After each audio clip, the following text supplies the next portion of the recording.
Koroma, Kuima, tēnā koutou katoa. Welcome to the Operations and Monitoring Committee meeting. Apologies for lateness. I got stopped on Fenton Street by a flashing light, not having two hands on the wheel, so my apologies for lateness. Firstly, I just want to welcome members of the public that are here today, my colleagues and members of the press. We are live streamed, so make sure that you use the microphones. Also, if we could, as per the full council meeting, turn off all mobile phones, store them away during the meeting. If you need to make an urgent call or you're expecting one, just advise the chair, that'll be fine. Firstly, I'll call for apologies. I have two apologies, one from Councillor Hunt and Mayor Chadwick, who will have partial attendance due to council business today. Welcome, Your Worship. Would someone like to move? Councillor Rotorua, seconded Councillor Gould. All those in favour, please say aye. Aye. Against, carried. Are there any declarations of interest which members wish to make? Councillor Bentley. No, I want a special business, urgent business. You want under urgent business? Yes. Okay. Are there any declarations of interest? No. Councillor Bentley. Items of urgent. Thank you, Mr. Chair. One of the things I'd like this council to consider in the very near future is revisiting our commitment to the night market and the farmers market. The business case undertaken has not worked, and our ratepayers need to hear news whereby council policy is not losing money, which is ratepayers' money. Okay. And the second thing that I'd like to raise is that in light of the events of 29 April, I suggest we revisit the decision regarding SHA1 and withdraw RDC's recommendation to create this development. This event is proof that this area is on a floodplain, last experienced in 2012 and once not in a 1 in 100 year event. In addition to this, a formal complaint has been made to the Chief Executive regarding information to the RMA panel being given false, misleading and corrupt. I have yet to hear how the CE is reacting to this. The agenda, you've explained at the beginning of the meeting why you think that these matters are urgent. One, with the SHA, you believe that it is misleading and corrupt information given to the Standing Committee of Council. Oh, that was the accusation that the complaint is laid upon. It's not mine. Okay. So the complainant has laid that accusation. Has that gone to the Chief Executive Officer? So could I ask the Chief Executive Officer how he intends to hand that one? Revisiting the night market, Councillor Bentley, I think that should be an agenda item for the next round of meetings, if that's okay. Councillor Rotorua. I'll ask the Yes, CEO thank you. to comment. Thank you, Mr. Chair. Mr. Chairman, I know that briefly in the update there's something to do with the aquatic centre, that it has incurred additional costs, and I just wondered when we're going to get the report back on the aquatic centre. Is that coming up in the very near future? Yes, that will come up in the operation report. Thank you. Will that be, I'm talking about the actual, yeah, okay, so it's going to be more than just a report on the independent panels. Yes, that's the one I'm talking about. That will come up. I'll make sure that that's attended to for you. Thank you very much. Okay, thank you. Councillor Rotorua, Chief Executive Officer, on SHA1. On SHA1. So councillors and committee members, as you're aware, SHA1 is currently with the Minister's office and has been considered by the Minister.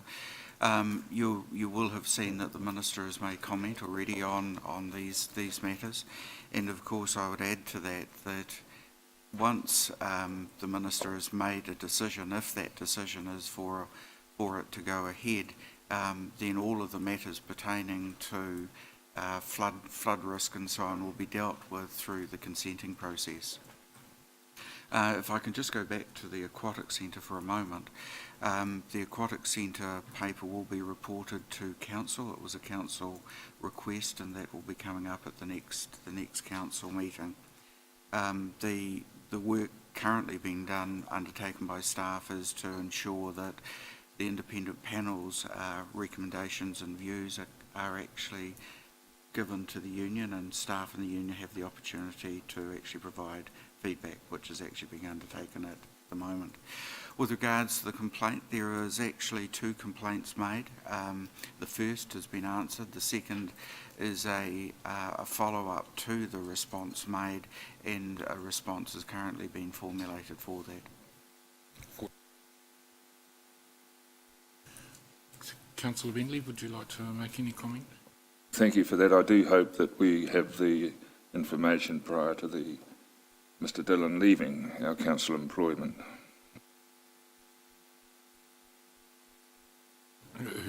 How's Mr Dillon involved? I'm a bit out of the dark. This through the chair, it's not appropriate to be talking about individual staff members in a public meeting. Okay, thank you. You've got that under control. That's the main thing.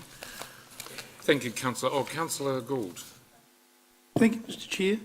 Well, with page 2 of today's Daily Post, is the council or the Honourable Steve Chadwick going to make comment about the relief fund being set up to help people with need assistance and getting donations from the residents of Rotorua to let them know that this is, this meeting is live streamed and information should be made public to the people listening?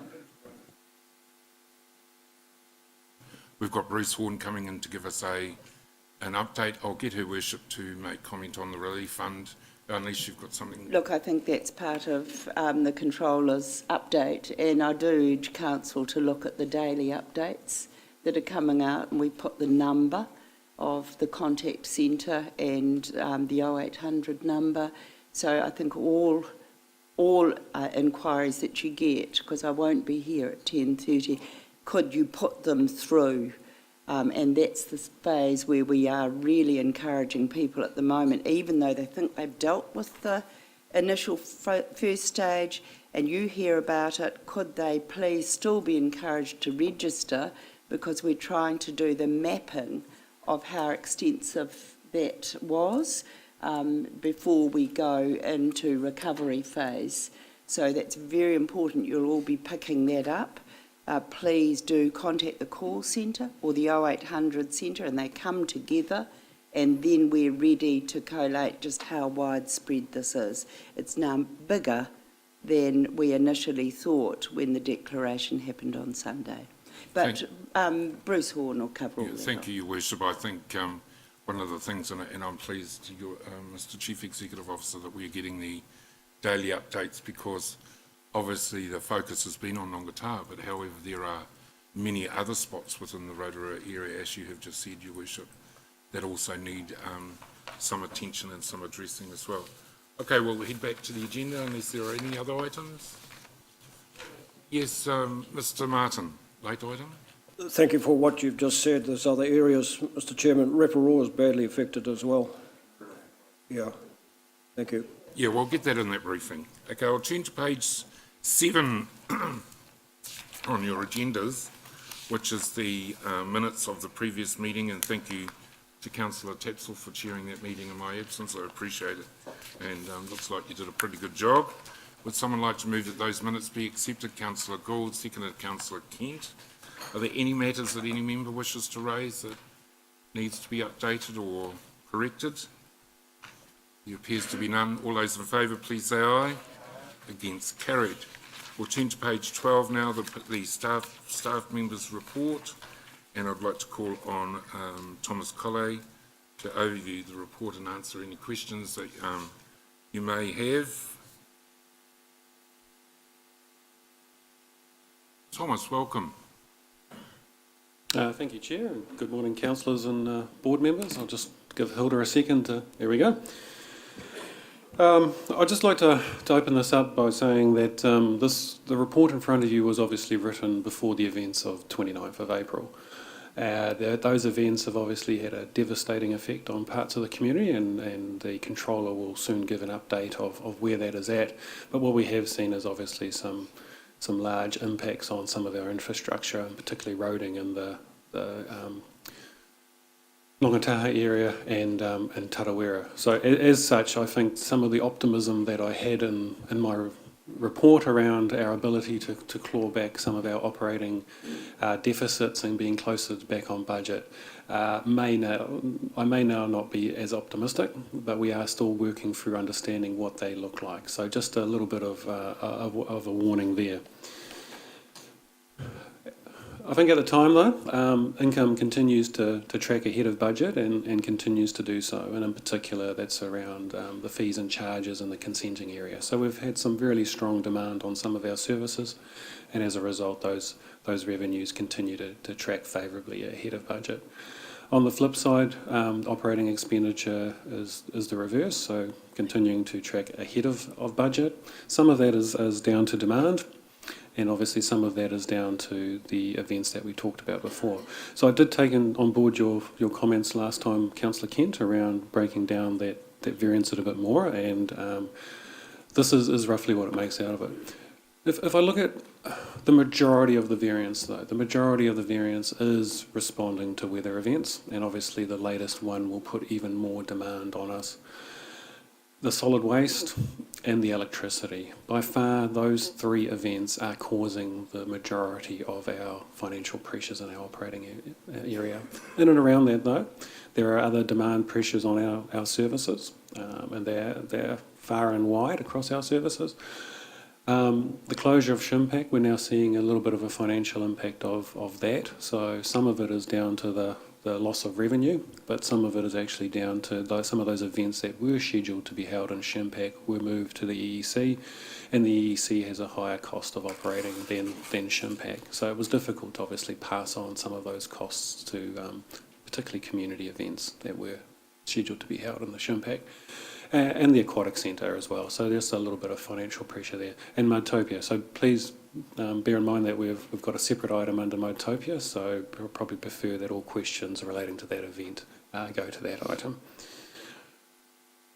On CapEx, so 2.9 million ahead of budget. So again, the capital expenditure area faces the remediation of storm events. So not only have we got extra demand in that area for last year's storm events and the storm events, I think, from several months ago when we had a couple of ex-tropical cyclones come through, but obviously now the events of last week will probably change that picture quite a bit.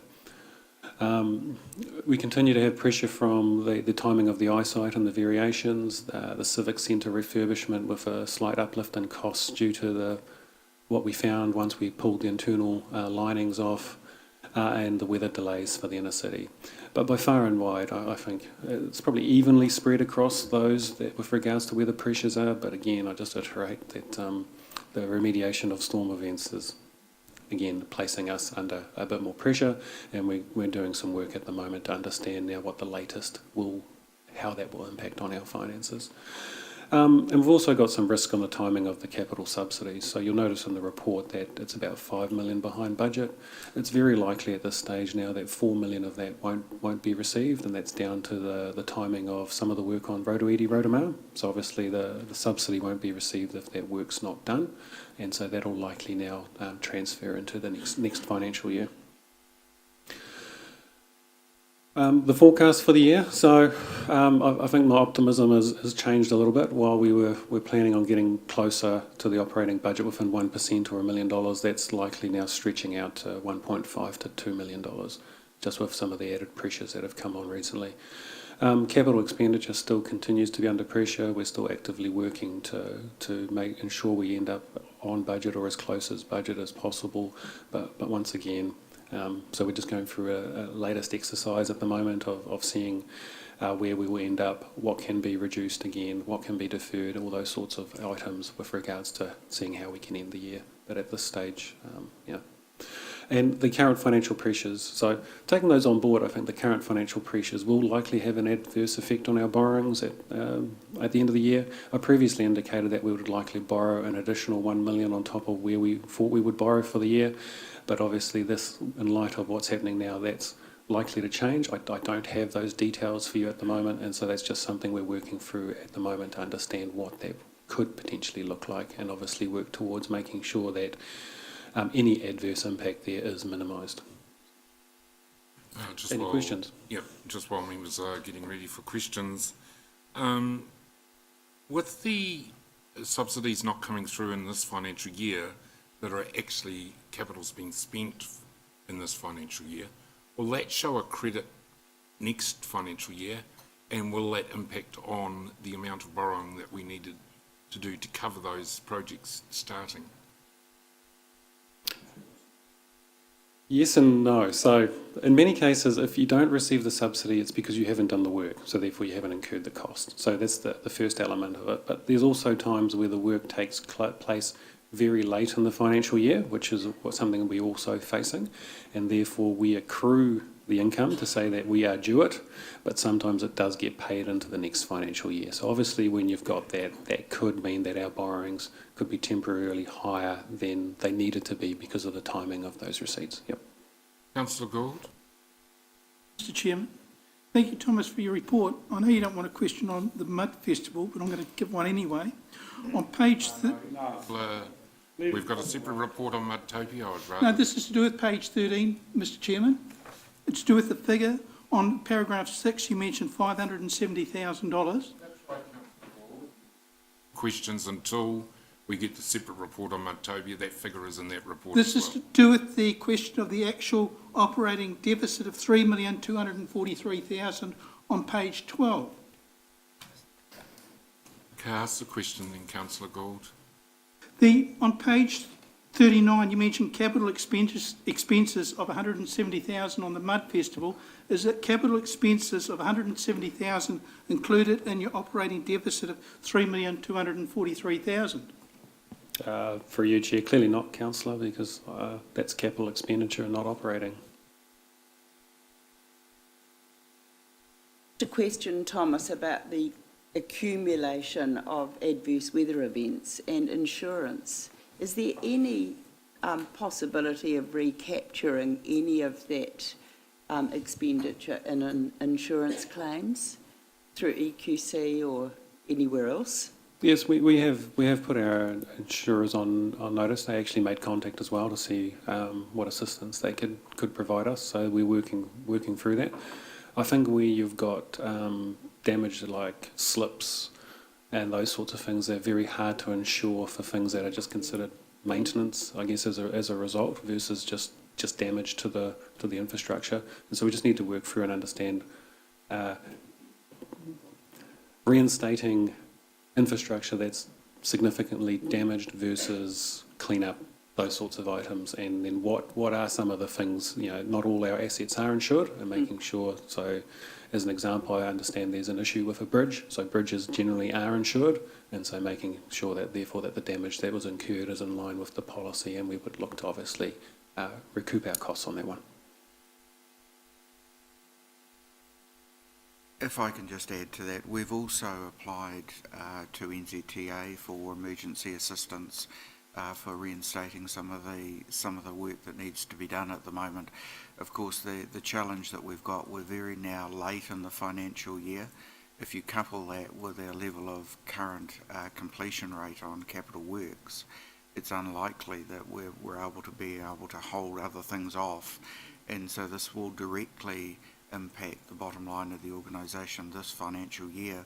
All of the matters with regards to emergency assistance or insurance, of course, will actually come later. So we'll have an end of financial year result before any of the offsets are potentially able to be accrued. Question I have, Thomas, is that before members of the public jump on board and saying this council's out of control, these issues are subject to audit as well, aren't they? The issues of overspend and higher than budgeted items. Oh yes, yeah, I mean everything we do is subject to audit, Chair. Okay, Yes. thank you. Deputy Mayor Donaldson? Thank you, Mr Chair. The Chief Executive's answered my question, which was going to be about whether there was assistance available from the likes of NZTA for emergency funds for roading. Thank you. Councillor Kent? Thank you, Mr Chairman, through you. Thank you for your explanation of the operating expenses running 4.015 million over budget. You've mentioned that the Principal areas are solid waste, electricity, Shimpak closure, aquatic centre and Metopia. Adding up the figures that you've got there, that only accounts to 2.235. Where's the other 1.78, please? I think, as I mentioned before, Councillor, there's a lot of ups and downs in some of their other activities, and so what I haven't commented on, for example, is that the building consent area is also over budget with regards to if you looked at the line item for expenditure, but it is offset by the fact that it has significantly more revenue. So I haven't provided comment on those activities that are offsetting each other, offsetting those costs with additional revenues. So there are no other major And you will recall that components? if you look up above, our revenue is 1.8 million ahead of budget. So I think that explains the picture. So there are no other major blowouts in any particular division other than the ones you've mentioned? That's correct, yep. Thank you. Thank you, Kent. Would someone like to move that recommendation 1 be approved, that the report, the financial performance for the 9 months ended the 31st of March 2018 be received? Councillor Donaldson, Councillor Okawa-Tate. No further questions? All those in favour, please say aye. Aye. Against, carried. Next one is on page 16, the non-financial performance for the 9 months ended 31st of March 2018. Can I have a mover that the report, non-financial performance for the 9 months ended 31st of March 2018 be received? Moved Councillor Tapsell, seconded Mr Martin. Are there any questions, or Thomas, have you anything you would like to highlight in there in terms of the performance targets? So we did obviously have a discussion last month on the 6-month result. So the main change from over this 3-month period is that 2 KPIs have improved and 2 KPIs have worsened. So of the ones that have improved is visitor expenditure from major events and the airport customer satisfaction survey. So they've become now on track, and emergency management assessment criteria and the transport response to customer requests has reduced and has become needing attention. Now, both of those that need attention are extremely close to actually achieving it, so we believe that it's just a temporary timing for this part of the year, and they expect them to be back on track. I think Councillor Gould asked me a question last time as to, of the ones that weren't on track, how many were likely to be achieved by the end. So of the 16 KPIs currently needing attention, we believe 11 will not be achieved, and that is due to them either being tied to attendances of facilities such as the museum. So some of these are historical measures done at the LTP time, and with closure of facilities or movements and changes won't be achieved, and we believe the balance will. So therefore, at an end point, therefore the best that we would be able to achieve by year end is 85% achievement of our performance measures. Any other questions around the table? Councillor Bentley. Thank you, Mr Chair. Thomas, with regard to your inner city services, where I'm just wanting assurance that the present contract has the twice yearly clean out of all cesspits by way of a sucker truck. Is this still being undertaken, and if not, why not? Should lie with Stavros, because I also, if you were at the briefing the other day, Councillor Bentley, I also raised that issue. Was it no briefing the other day? Stavros, No, he said if you were at. on the cesspit cleaning contract?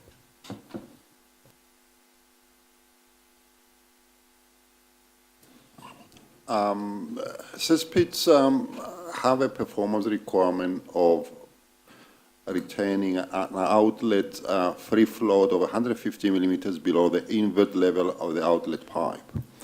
Those contracts are systematically monitored, and obviously every time we have a storm like we had on the 29th, you would notice that debris continues to fall into the cesspits, and obviously you have to do a catch-up with that. But in terms of the core contract, the performance evaluation of the contractor maintaining 150 millimeters clear float to the outlet pipe is attained, I can't tell you at the moment, out of the 3,500 cesspits we've got in the city, how many of them are meeting that requirement after the storm of the weekend. But I would expect over the next 2-3 weeks, all these things will be attended to and the performance KPIs to be attained. But contract, does that cover both Ngātaha and Rotorua? That's correct. It covers everything. Yeah.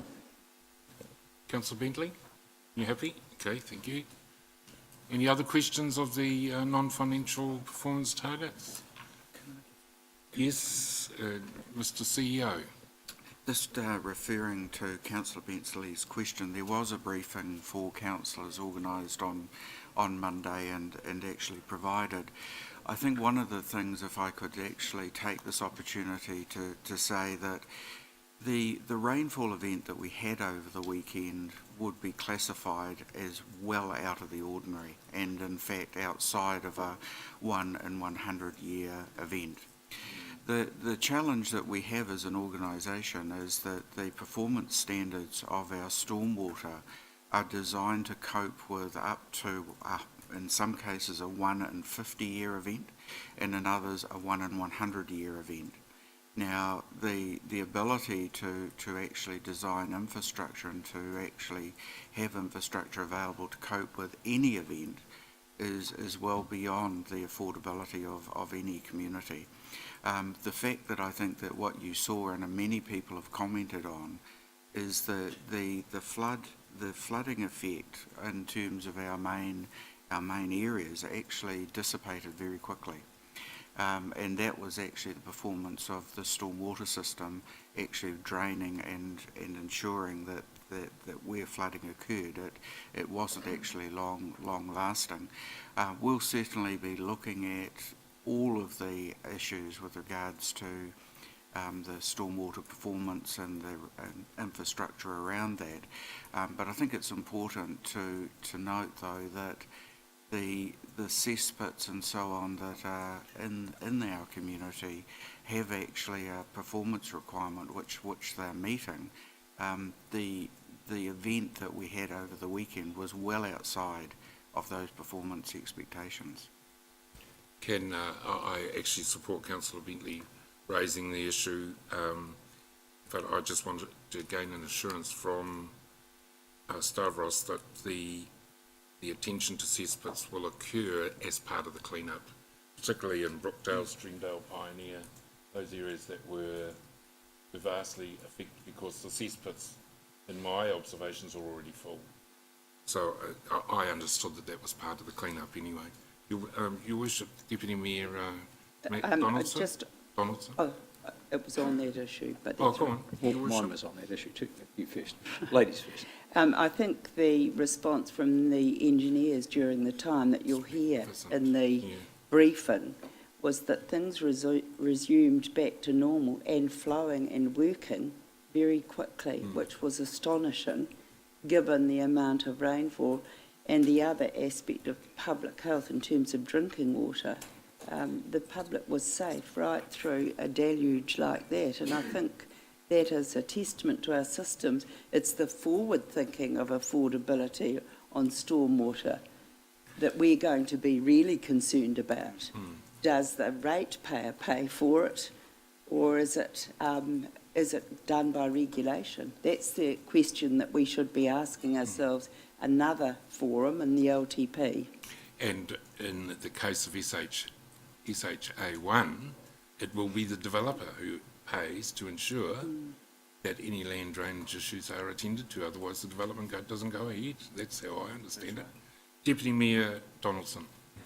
Thank you, Mr Chair, through you and to the Chief Executive. I'm pleased that the review is happening, and I'm hoping that in the next 30-year infrastructure strategy or plan that's put together, we will consider the performance levels of our infrastructure, such as cesspits and also infiltration into the wastewater by stormwater, because we talk about this being a 1 in whatever year event, but what is the new normal? And I know Councillor Bentley has questioned the science around climate change, but if we keep pumping CO2 into the atmosphere, we can expect more heavy Absolutely. weather events on a more frequent basis. That's the commentary, and that is the science. So I just wonder if the Chief Executive could comment on that. The briefing the other day certainly indicated to us, Deputy Mayor Donaldson, that these events will become more frequent, and that maybe you're right, that the strategy on looking at the capacity of infrastructure does need to come into that review. Stavros, would you like to make comment on the performance of the wastewater treatment station and in general the infrastructure that we have? I know you're away at the time, but Mr. Chair, can I sort of address these issues during my report Yes. for the infrastructure? Yeah. Thank you, Mr. Chairman. Just on this flooding topic, on the basis that water can only flow downhill or spread out when it's level, what impact has the artificially high lake levels been having on all this? is a very good question. Who can answer that? Because that's the issue that I raised. I think the lake level is causing the problem. Stavros, have you had any dealings with EBOP on this matter? Because they seem to be, Report. their absence seems to be loud as the day. Again, Mr. Chair, I think if we could address these issues on my report, it would be good. Thank you very much. Oh, good, we're going to have a great report then. Councillor Kent, did you have something else? Mr. Wadu. Oh, sorry. Mr. Martin? Mr. Chairman, there's one thing we've got to realise, that more hardcover we have, tins, tar seal, whatever, the more that you're going to have a catchment of a flush. Yes. When you're in pastures and green and native, it absorbed a lot of the actual impact and released it slowly. So the more hardcover we've got, the more flash you're going to have. It's a common sense situation, sir. Thank you, Councillor Martin. I have a mover and seconder for the recommendation. Move Councillor Tapsell, seconded Mr. Martin, that the report on financial performance for the 9 months ended 31st of March be received. All those in favour, please say aye. Aye. Against, carried. Thank you. We'll now move on to page... where am I? 37. You going to the report? No, it's back a while.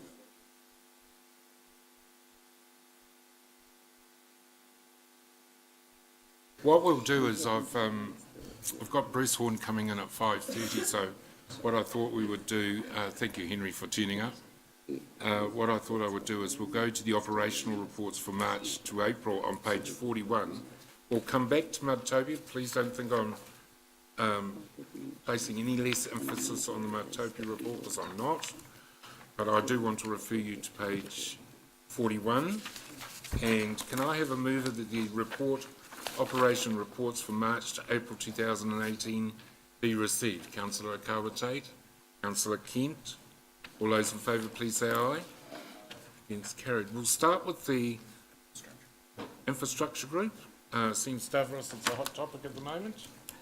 Your first cab off the rank. I missed this thing. And Bruce, if you could join, welcome. Who's coming at 10:30? Deborah. Yep. Stavros, if you could talk about everything else in your operational area, Oh, my apologies. in terms of the civil defence My apologies. morning Mr. tea Chair. shout. In terms of civil defence, we'll wait until Bruce comes along. But welcome, Stavros, and I hope you had a good break. Thank you, Mr. Chair. With regards to infrastructure group report, there are 4 areas I would like to address to start with. And all of them directly or indirectly have an impact or a causal and effect, on the weather events you've witnessed, over the weekend. And I would like to remind, all councillors too, is that what we have witnessed on Sunday, it was the 8th episode in the last 10 months. Yeah. It just happened to be the biggest. In terms of high-level projects, we continue to work with NZTA on a number of areas. The improvements to Sola and Tarawera to Sola and Tarawera to Isles Roads. We expect the design works to be ready for tendering somewhere in late May and June, and with a view of starting the improvement works around September, October this year.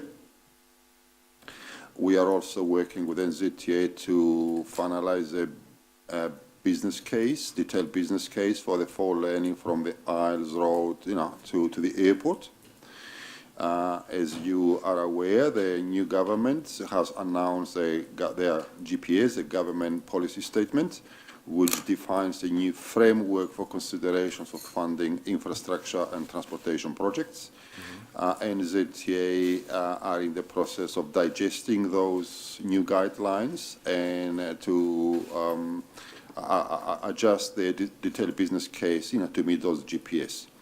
At the same time, we have, and the Mayor, Her Worship the Mayor, made a submission to the Regional Land Transport Programme and highlighted very clearly that the four laning from the Isles Road to the airport contains significant benefits for this community at the local and regional level as a main freight corridor, as a development corridor, improves the safety of those using that corridor, improves the identified severance between the northern and the southern communities, especially with 4 schools on the Linmore site. And we have made a submission to the effect that the priority for that four-laning project, should be elevated from number 12 out of 35, as it is at the moment, to a higher level. We're waiting for NZTA to make that recommendation as part of their State Highway investment program for 18-19 and the next 3 years. Another major project that relates to NZTA and that will be starting very soon is the revocation of State Highway 30A, that is Amo House Street, that goes through in front of the Rotorua Central. As you know, that State Highway is a State Highway status at the moment. There is an agreement with NZTA that roads will be reconfigured. There's an investment portfolio of about $10 million for that corridor to be paid by NZTA, to be brought to a level that retains, as far as possible, the transportation capacity, improves the safety, and improves and lifts the urban amenity of that road.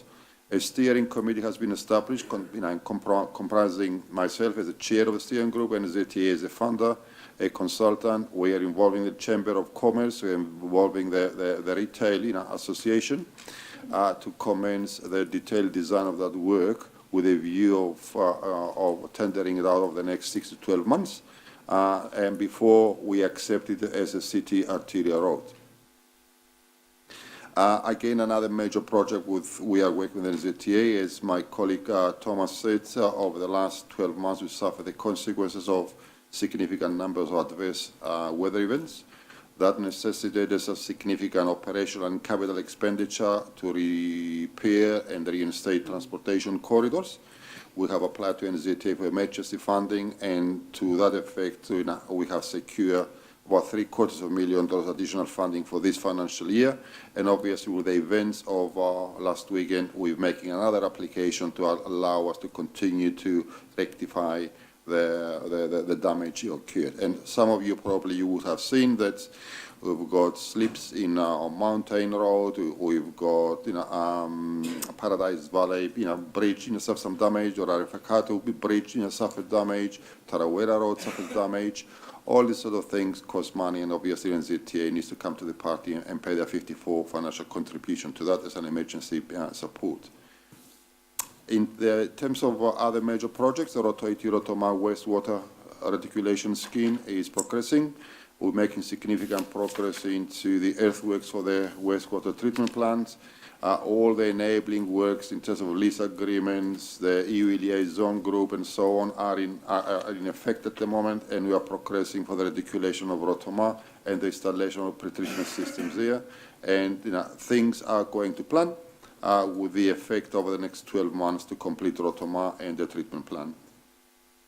In terms of the city's wastewater treatment plant and the overall waste reticulation system, I have been updating this committee and council regularly about the progress on the request for proposals. We are at a stage where 2 consortia have been finalized for the final run. We had yesterday and today the 3rd workshop, and we expect another workshop in early June with them, with expectation that a final proposal will be presented to us by the end of June for evaluation, and for that evaluation, a recommendation will be brought to the council for consideration, depending it meets our requirements. I think what is important for the committee to be appraised of is that the management of our wastewater system is really tightly connected to weather events. Over the weekend, for example, the amount of wastewater or flows to the treatment plant reached 60,000 cubic meters over a period of 24 hours. Our average is 20,000, so it's 3 times the amount of dry weather flow that goes to the treatment plant. Now, the majority of that additional flow comes because of what we call inflow infiltration. Our LTP and our 30-year infrastructure strategy makes provision for enhanced attention to renewal or optimized renewal of our public mains. And we'll continue to improve that with a view of eliminating as far as possible inflow infiltration. However, 60% of inflow infiltration is not on public mains. 60% comes from private properties. So your property, my property, everybody's property contributes 60% to these wet weather flows. People install their sewage pipes, some of them are 5, 10, 20, 30, 50 years ago. People do not inspect their sewage pipes, they cracked. Some people have cross connections. Their stone down pipes from their roofs are connected to the sewage system. The gully traps in their yards are at low level, and every time we get surface flooding, the water, instead of flowing out, it flows into the gully trap, and the gully trap flows into the sewage system. At some point in time over the next 1 or 2 or 3 years, this council will have to consider what's the best way of addressing inflow infiltration that originates from private properties. You will have a number of options to address it. You can regulate it. You can require each property owner to attain some kind of warrant of fitness for their systems. We can inspect them. You can put some kind of targeted levy or rate for the council to affect changes. But certainly, no amount of work we can do on the public mains can address the effect of wet weather flows into a treatment plant. What I am satisfied with the process is that our new treatment plant to be built for the city has got a maximum capacity of about 75,000 cubic meters. The event of this weekend, which was, as my chief executive said, it was above 1 in 100 return periods, generated about 62,000 cubic meters of wet weather flows. It means we still got a significant flow above that. And if we manage to peg back the inflow infiltration, then we'll buy ourselves enough capacity for the next 50 years plus for our treatment plant. But we need to do that in a way that is systematic and it is consistent with best practice, and that is why you are exploring a partnering with the private sector to help us manage that system in a way that is going to be sustainable, cost-effective, and utilize the latest technology. As I said, we are in the final stages of RFP. We intend to come back to you around about June, July, August with some recommendations to that. We will outline to you what we think it's a viable recommendation, and we'll progress from there too. Also, you should need to be aware too is that, and I'm sure you have concerns about the impact on our staff. We've been talking to the unions early on about that. The unions are fully on board with what they're trying to do there. We're talking to Tiarua, who are becoming a joint partner to the SPV, the special vehicle entity that will possibly go in that direction. So it can be a co-management of our wastewater systems. The union are involved into the process to make sure that we discharge our obligations as good employer. Having said that, we have not made any decisions yet. We are into exploration phase, but it's important to continue to update you on these processes, so when eventually come to a recommendation, you be aware of the background and the reasons and the rationale of our recommendation. Bruce will come soon to talk about weather events, but what I would like to sort of say before Bruce comes here is that our civil defense response posture over the weekend and since the weekend and now, it has been purely around looking after the well-being and the welfare of people who have been affected by that. That is the primary consideration of civil defense. We mobilize our own resources, we partner with the fire service, we partner with the police, with the DHP, Salvation Army, Red Cross, we provide welfare to people, we communicate with their insurance to make sure the collective effort delivers an outcome that protects and looks after the interests of the people who have been affected. Bruce will talk to you about our knowledge of how many properties have been directly affected, and they are in the process of remedial actions rectification. But Bruce cannot talk to you about the infrastructure component of the storm. And because that's not his mandate at this point in time. The infrastructure component is embedded into your long-term plan, which Julie, you'll consider over the next few weeks, and perhaps that's the right time to explore opportunities and questions as to what kind of level of service you want to attain or not. However, it is imperative to understand that in terms of stormwater, we are not the sole responsible party for stormwater management. We work together with our partners, the Regional Council, who are in direct control of the streams.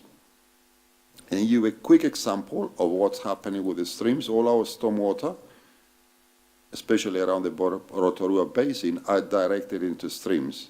When the streams run at full capacity, deliver into the Rotorua Lake in excess of 1.5 million cubic meters of stormwater per hour.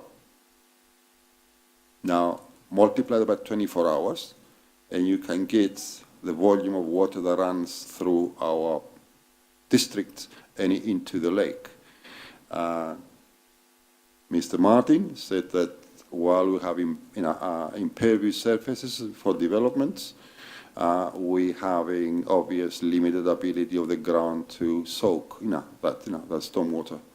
What I also would like to remind you is that 50% of the catchment that feeds our streams are not situated in the urban side. They're situated and they receive their stormwater from a rural site. Our special plan anticipates an X number of additional development over the next 20 or 30 years. When you put that additional development into our capacity of the stormwater, accounts for less than 0.5% of that stormwater that is collected. So sometimes new development is used as a scapegoat for additional stormwater, but in context, when you put together the stormwater runs from rural catchments for existing developed sites, then the new developments for the next 20 or 30 years will only contribute another 0.5% to that stormwater. Happy to take any questions. Thank you. As for that in-depth analysis of our stormwater and our sewage capacities, just one question I have before I open it up, and I've got a few who want to ask questions. In terms of Nongataha, the Nongataha stream, that, in my opinion, you weren't here at the briefing, but I lived in Brookdale Drive for 18 years, which right on the back of my section was the Nongataha stream. This event is the 5th that's happened in the last 20 years. I know Environment Bay of Plenty have responsibilities in terms of land drainage and land management. What special arrangements or knowledge do you have that they are going to attend to that?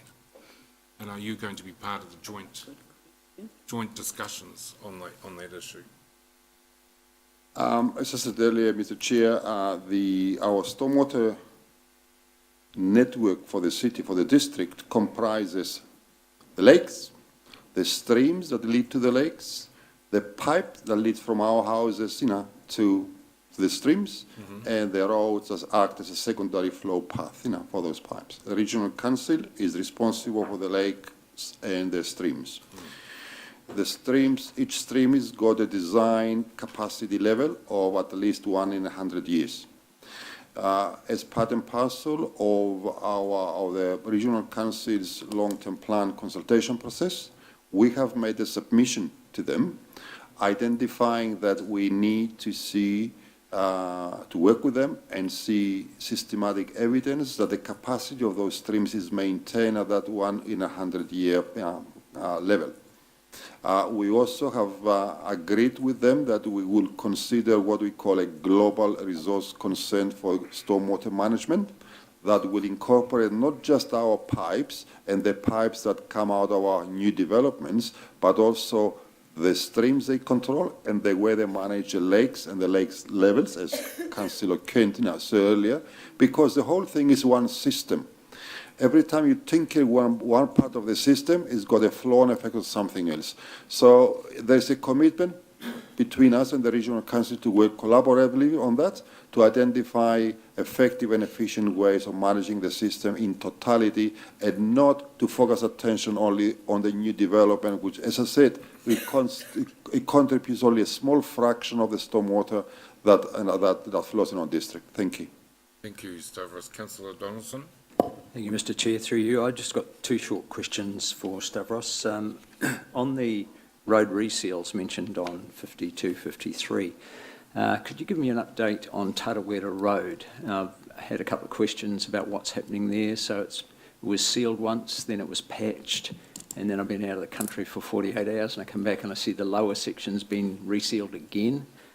So that's the first question. And the other one was just on the rubbish, the waste collection on page 55, 76 tonnes of illegally dumped rubbish picked up so far this year. Is that a greater amount or a lesser amount than previously? Just understanding how our curbside collection might have impacted on illegally dumped rubbish. That's what I'm sort of driving at there. Thank you. Tarawera Road, it's one of a number of kilometres of resealed road this year. The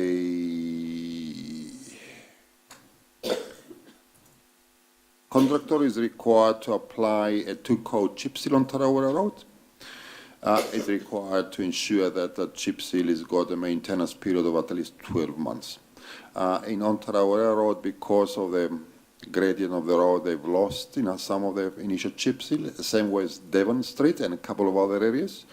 And they are required to apply a 2nd coat and a 3rd coat and a 5th coat if they need to do it until they get it coverage right. And that, to that effect, we're following it up, and they will do it as many times as you have to do it until they get it right. In terms of waste, 76 tons of fly tipping or illegal dumping is, for this time of the year to the end of March, is pretty consistent. On average, we probably collect somewhere historically about 100 and 115 tons of illegal rubbish every year.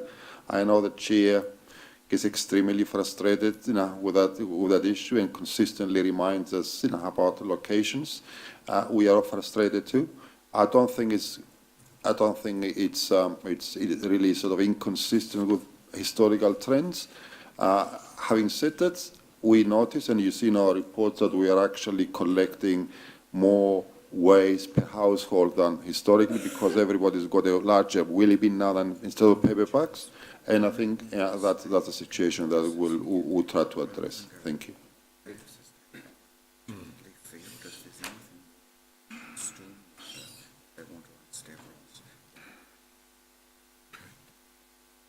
Well, I've just had a suggestion from the CEO. If I've got a number of these, Councillor Kent, Donaldson, Bentley, Patawa, Bassani, Tule, and Councillor Gould. If you've got questions on stormwater or sewage, which she's gone into depth in, you can ask those now. Otherwise, we'll divert straight through to Mr. Horn, and welcome, Bruce, to the meeting. Councillor Kent, you're next. Thank you, Mr. Chairman.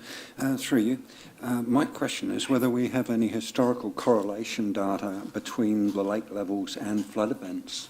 and rainfall events? And is there any potential liability, for example, on the regional council should lake levels be held artificially high and therefore cause flooding? Good question. Thank you, Councillor Kent. I'm not aware of any historical direct correlation between the levels of lakes and flooding we have experienced. What I can tell you, and I'm saying that from empirical, subjective observation over the last 12 months, we know that from March last year until now, the lakes levels have been at the highest since the mid-60s. I note and I recognize that in the same period of the last 12 months, we have experienced some enhanced stormwater risk. And I think sort of from an engineering perspective, it appears to stand to reason that when the lakes levels are high, the head of water coming down into them finds it's not as easy to be propagated through the lake and discharged down to the east coast. Regional Council, of course, have got a responsibility to manage the whole system from Rotorua all the way to the Bay of Plenty in a way that is consistent with their objectives and protection responsibilities and so on. And that's what I said earlier, is that empirically I would think there is a correlation, and that's why we're sitting together with the Regional Council under this global resource consent consideration to consider the whole system as a system. And I have no doubts that the information that I will support that empirical observation I have, but I don't have any historical data to give me some objective analysis of that at this point in time. Thank you, Stavros. Councillor Bentley? Sorry, thank you. Mr. But, Chair. is there any potential legal liability on the Regional Council? For example, if they've been holding the lake levels artificially high to prevent flooding further down the system, can they actually end up being liable for causing flooding? I would not venture into the legal liabilities. However, what I would note is that the management of stormwater through what is traditionally, historically been a water course, provided that you don't artificially change the flow of that and cause an inadvertent damage to a neighboring property, then there's no legal liability for that. The question of what's the best management process for that is a different question. We need to work together with our partners to find what's the appropriate solution going forward in the future, especially in light of the fact that the climate change or whatever is causes climatic weather patterns, it will be with us going forward in the future. So we need to find new ways of doing things that are not consistent with how we used to do them in the last 30 or 40 years. Councillor Bentley? Thank you, Mr. Chair. Thank you for your report, Stavros. Do we expect, as a result of the weather event in the weekend, any further repercussions to this council from Regional Council? Good question. Sorry, Councillor, but I'm not sure. Are repercussions against us? Yeah, against if we had a sewage overflow or something. They're fairly quick to start finding us. I hope not, because that would be inconsistent with an approach where the main stormwater system breaches security parameters, and you would think that there would be a lot more understanding of the fact that the event was of such a severity that occasionally what we call is force majeure, which it forces us to breach our regulations. What I would like to note is that we had a visit by Plenty Regional Council's offices at our landfill, for which, as you know, we are at the moment in a process of prosecution, and they have reported that they found the landfill fully compliant, and they were pleased with that outcome. So I do not expect any repercussions, Councillor Bentley. Thank you. Mr. Basani Tule, welcome. Kia ora, Mr. Chair. Kia ora, Stavros, and thanks to you and all your staff for the efforts over the past few days. My question is really for clarification. 2 weeks ago, we were speaking about a development in Nongataha. Where the flooding and the development, where are they on the map? Are they right next to each other? I will leave it up to my colleague Henry to talk about that. But I think obviously, the potential for flooding exists everywhere. The question is that what engineering sort of measures can be put into place, in anticipation of a flooding risk to mitigate that. I'm not aware of any part of Rotorua that is not under the potential of flooding, one way or the other. It's only a question of magnitude and the severity of the event. So the situation that experienced on Western Road, it was a result of the breaching of the capacity of the Nongataha stream. But again, even with that, if we want to enhance that security, it can be enhanced through engineering measures. Exactly. Mr. Stanton, finally, and then we'll move on to Mr. Horn. Oh, sorry, Mr. Martin. Okay. Mr. Stanton? Yeah, thanks, Mr. Chair. Just in light of Councillor Ken's question around lake levels, if I could just make a couple of comments. There are Niwa records going back more than 100 years, which describe lake levels going through the decades, and it can easily be seen that in the decades of high rainfall, for example, the 60s, showed the lake levels being extremely high. Since the gates were put in, and the Aogiri gates put in 1982 and the stop logs in the Oho Channel in 1989, there have been frequent accusations of the Regional Council about artificially holding lake levels at a certain point. But what can be said is that if you go back to last year, for example, just before the big rain events, we had a very dry period, and people were complaining that they were holding the lake levels too low. We had this big rain event and the lake levels became extremely high, and the gates were probably open for longer than they have ever been in history to try and relieve the catchment of that water. So there's a number of factors around it, as Stavros will know, of course, and a lot of other people will know. And it's an ongoing discussion that we are having around lake levels in Rotorua and Rotoiti as to how they should be managed for the benefit of everyone in the district. Those people watching at home, Mr. Stanton has been a long-time resident of Lake Rotoiti and played an active role in the Rotorua Ratepayers Association for over 30 years, so he speaks from an area of knowledge. Mr. Martin, finally. Thank you, Mr. Chairman. Well done, Stavros. Good report. Sir, one thing that does concern me is the backflow of sewage during the flooding situation. And I've built a few houses, I've done a bit of subdivision. We've never been told in a low area that perhaps we need a preventive, such as a backflow preventing pipe, to stop the sewage coming back up into the house. And I think building consents should comply with this and have a look at it. The other thing that, Mr. Chairman, that concerns me is that of all the years that I've seen a plumber do the outside hose tap, they always happen to put it directly over the trap. So when you turn the tap on, the fresh water goes straight into the trap and back down into the sewage system. It's time we looked at those little things to try and help, because, and it's easy to fix.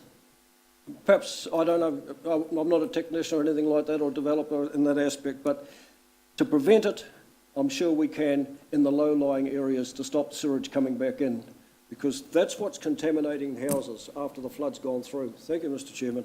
So backflow preventers, Stavros, do you have a comment to make? Mr. Martin is right. I think the backflow prevention, systems are available. I think that is subject to our considerations when we make a resource consent consents and the conditions associated with that. But also, it's incumbent upon us to gradually reduce the inflow infiltration to the system, because reverse flow of sewage is the direct result of sewer mains reaching over capacity. And so that we have to do our bit, as public sector, as a public system owner, to make sure that we reduce as much as possible. But you are absolutely right. I think we should factor it into our considerations. Thank you very much. Well, if there are any other questions, just stay there, Stavros, because I've got some questions of other parts of your report. We'll set aside 20 minutes, Mr. Horn, for your report, just to give us a brief update on things that have happened since you gave us the update the other day, which we did appreciate. And welcome, Bruce. Kia ora, thank you. I'll start off with our areas of focus where the team is looking at the moment, and it's been the same for the last couple of days. One is building the picture so that we have a complete understanding of what we're dealing with. And one of the challenges we've had around with that is people not calling in and reporting. So we've had, and I've seen this before in my experience in police, where you'll get some people ring up as if it's emergency and it's actually a very small thing in the scheme of things, and you've got other people at the other end of the spectrum who are really in quite a lot of difficulty and they're stoically battling on themselves and not calling out for help. And some of the situations our staff have actually encountered when they've been out and about the last couple of days have been some examples of that, and it's just been good by having them out, getting around and checking in on people, that we've actually found a number of situations that we otherwise wouldn't have been aware of or might not have become aware of for some time. So even though we are into day 5 in terms of the event, the enormity of and the scale of what we're dealing with shouldn't be underestimated. And that's actually probably another challenge that we are facing, because if you walked around the CBD now, it's a beautiful sunny day outside and there's no evidence of really what happened only a few days ago, and people are quite quickly forgetting or thinking that everything's moved on, whereas for a lot of people it hasn't. And an unintended benefit of rotating our staff out into places like particularly out at Nonotaha is that they're seeing for themselves firsthand what people are dealing with, and every staff member that comes back from that says, I knew it was bad, but oh my goodness, sitting there with those people and hearing their story, that's a good thing, because our staff, and something that I've been impressed on, I may touch on a couple of times during this briefing, is how impressed I've been by the can-do attitude and the passion of Rotorua Lakes Council staff in responding to this. And it's certainly, but that has created an impression, and not that they needed any more motivation, but it certainly has made them realise how important it is that we get around and support our people as best we can. So building the picture is the first thing, and then aligned with that is providing welfare support and advice to people, and both of those overlap, because as we're going out building the picture, we've got our welfare people out working and talking to people to make sure that they are aware of what support is available to them. Likewise, with our messaging, we've been pushing very hard the importance of people calling in and letting us know that they have been affected, even if they have got it all sorted with their insurance companies, even if they are happy that things have been resolved and they don't feel that they need any support, we still need to know that they have been affected so that we can build that complete picture of what has happened around the district. So the messaging around that, doing the work around that is very important, remains a area of focus. Something else that we're noticing is, and this is a cycle that I'm aware is common in events like this, is that about this point, people that are being affected themselves start to get a sense of the enormity. When the crisis hits, they just get very focused on sorting things out and coping the best they can. And some of them unrealistically hope against hope, think, well, we'll get the water out, we'll dry the carpets, and we'll be able to box on. And about this point, as assessments come through, people are starting to realise, actually, I could be out of my house for 3 to 6 months. And the emotion and the disappointment that sits around that. So we're very mindful of that, and that's another phase that we're going through. Another phase that you get in Federated Farmers and MBF have given advice to us about this in terms of, again, what they've noticed historically is the farming community generally pretty stoic. They have lots of problems, they just get on and solve them. And so a lot of farmers, you won't hear from them for the first 2 or 3 days until they reach that point that actually this is a bit bigger than what I thought and I'm going to need some help. We have set up, we've done 2 things around in terms of people being able to contact into council. One is that we've adjusted the response that you get when you call the council, the standard council number. So the first message that you get is that if you've been affected by the floods, press this number and you'll go through and get support. So that's at the top of the queue. And then secondly, we've set up an 0800 number, which also comes through the contact centre, but it just increases accessibility, and particularly if people have got cell phones and they're worried about their credit or whatever, they can make a free call into council to get that advice and support. Moving towards roading, we've got roading crews out still trying to stabilise the roads, particularly Tarawera and Rewhakairu. We've got some major infrastructure damage occurred at both those locations, and it's going to take, although we've got a temporary fix in for Lake Tarawera, so there is still access out there. It's going to take a while in terms of the long-term fix. There's quite significant damage there, undercut there. Bruce, we've got some drone coverage footage. Yes. So maybe it was an opportune time to play that now. If you've got that now available to play, it'd be perfect. Okay.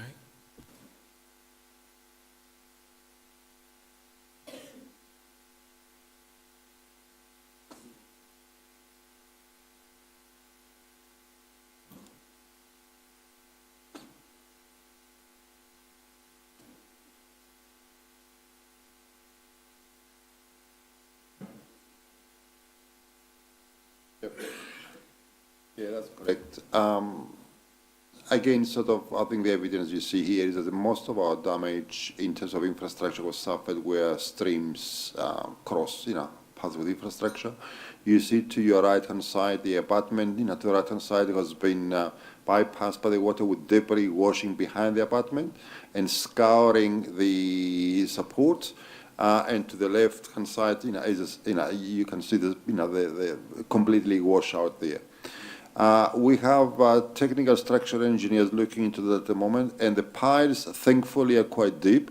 They don't seem to have twisted a lot, so it gives us some degree of confidence that it might be just a need for us to armour the abutments again. And you see the one on the right-hand side that completely collapsed is a hydraulic pressure behind that massive concrete support.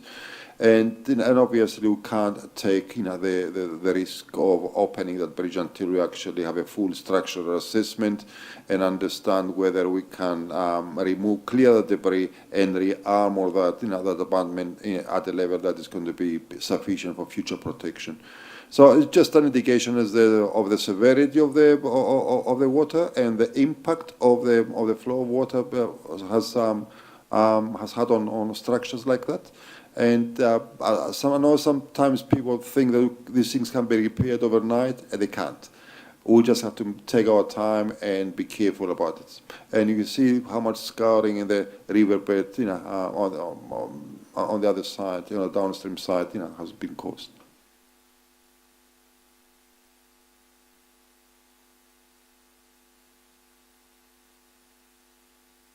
Yeah, and again, this is just, it's an underslip. It's the same as you probably see later on Mount, I don't know if it's on the mountain road, is similar, it's quite deep.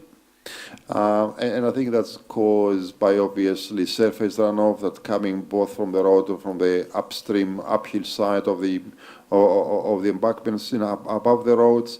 Water finds its way through weak layers, and obviously, once it's just penetrating through the layers of the soft ground, it just scours the whole thing.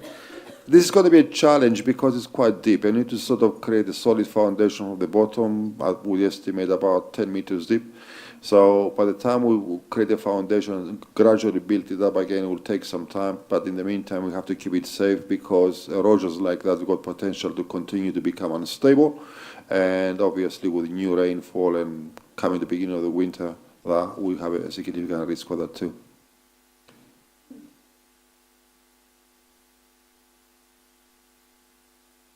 And again, just another example of culverts, and the way that sort of the river, the stream went over and found its way between the foundation of the road and the pavement, and of course peeled it off. And again, the first thing needs to be done there is to clear upstream and downstream and reinstate the road foundation before we actually attempt to seal it again.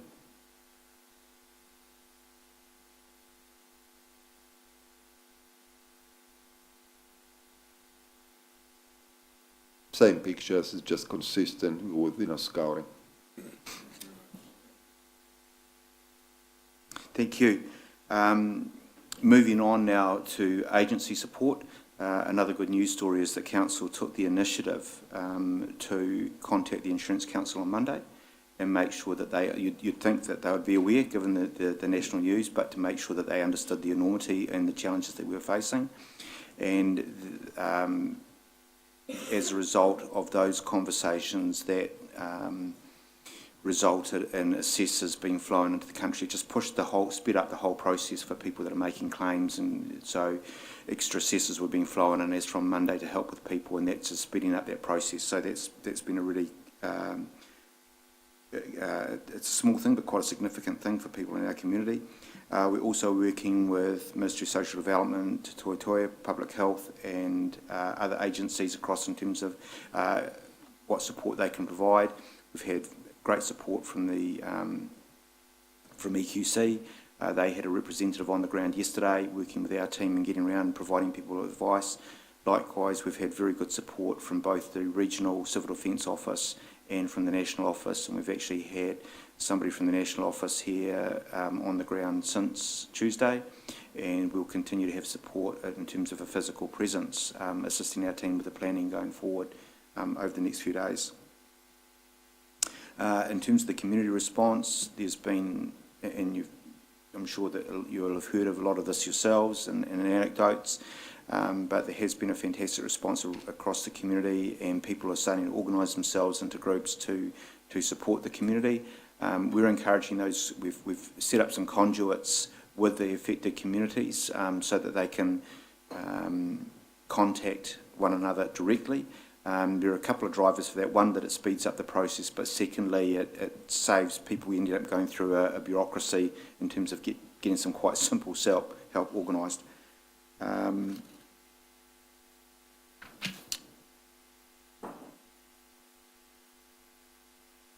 Another great news story from the council that I'll mention, because it was raised this morning about the landfill and mitigating risks there.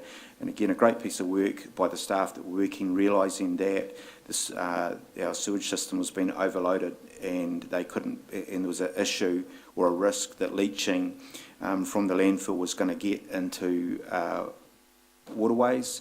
So they started collecting the leachate, getting it into trucks, taking it, backing up, and then putting it through the system again. Now, that was not going to be a medium or long-term fix, but fortunately, by the time the rains did abate, it saved us through that window. And so that was a quick and practical piece of thinking, and that's a great example in my view. And there's lots of stories like that where our staff have shown some really good initiative. They've seen the risks for themselves, they haven't been told. They've come up with some really good innovative solutions and got some things in place.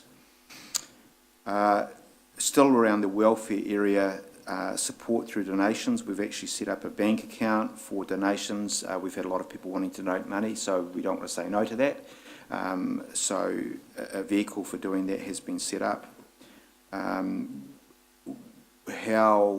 have to be some planning around it, and council's getting some advice on how that money then becomes distributed and what legal requirements we need to be aware of, and also setting up some criteria so any money that is donated, one, goes to the right people for the right things, and secondly is distributed in an equitable way.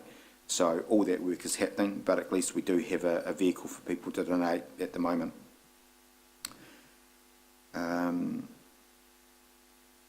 Data collection.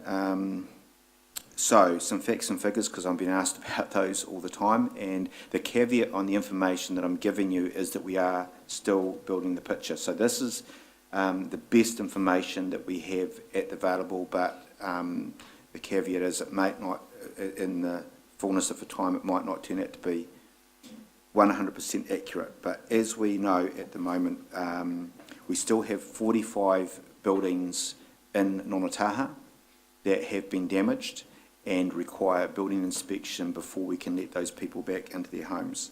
There are 15 building inspections that have been conducted outside the Nonataha area, including the 8 flats in Ruhihi Street off near Victoria. Those buildings have been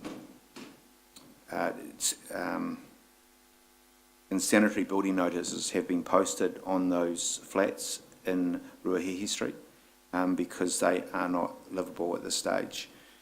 And there are a number of other properties around the district where it's likely that some notices will be issued. A perception issue that we're having to manage there is there's very quickly been talk around the community, but particularly in the media, about red stickering. And we've been working very hard to manage that because we aren't red stickering buildings. It's something to do with earthquakes. And of course, as soon as red stickering gets mentioned, it takes people straight to that place and they start thinking about 11 years of waiting and all that sort of thing, or 10 years, whatever it was, of waiting. So we've been really, and internally we've been very careful with our staff around the messaging around that too, that we're not talking about, and we haven't red stickered any buildings, or nor are we in that process, but we are having to issue some building notices under the Building Act in relation to some properties.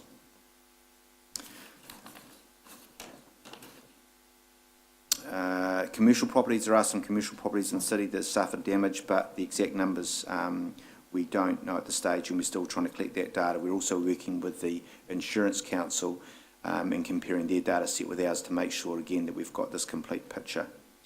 In terms of the rural community, we've been receiving some very good information and intelligence from MPI. And we've also, just before I came into the meeting, I had an email from a couple of agencies in South Waikato that are offering some expertise and help, although, as I mentioned earlier, we haven't had a lot of requests from people in the rural community at this stage, but we're expecting that some of those may come. We do know that there's at least 2 residential properties in Rotorua that would need a building inspection to check, to make sure that those houses are safe to be inhabited. Likewise, 1 residential property in Rerewhakaitu that we know of that needs to be inspected, and 1 residential property in Paradise Valley which also requires a building inspection to clarify the habitability of that home. So that's the report in an overview, and I'm happy to take any questions. We're happy to answer any questions, Bruce. Thank Certainly. you very much. The CEO just whispered in my ear just to illustrate the magnitude of what's been going on, that 98 staff have had to be diverted from their normal day-to-day work operations, and a lot of it has been over and above their call of their 8-hour-a-day shifts. So 98 staff have been diverted to the operation of the civil defence. So a huge leadership role that you've had to play there, Bruce, and what I've seen in the feedback and the impact of your efforts has been huge. Councillor Kent, you had a question? Thank you, Mr. Chairman.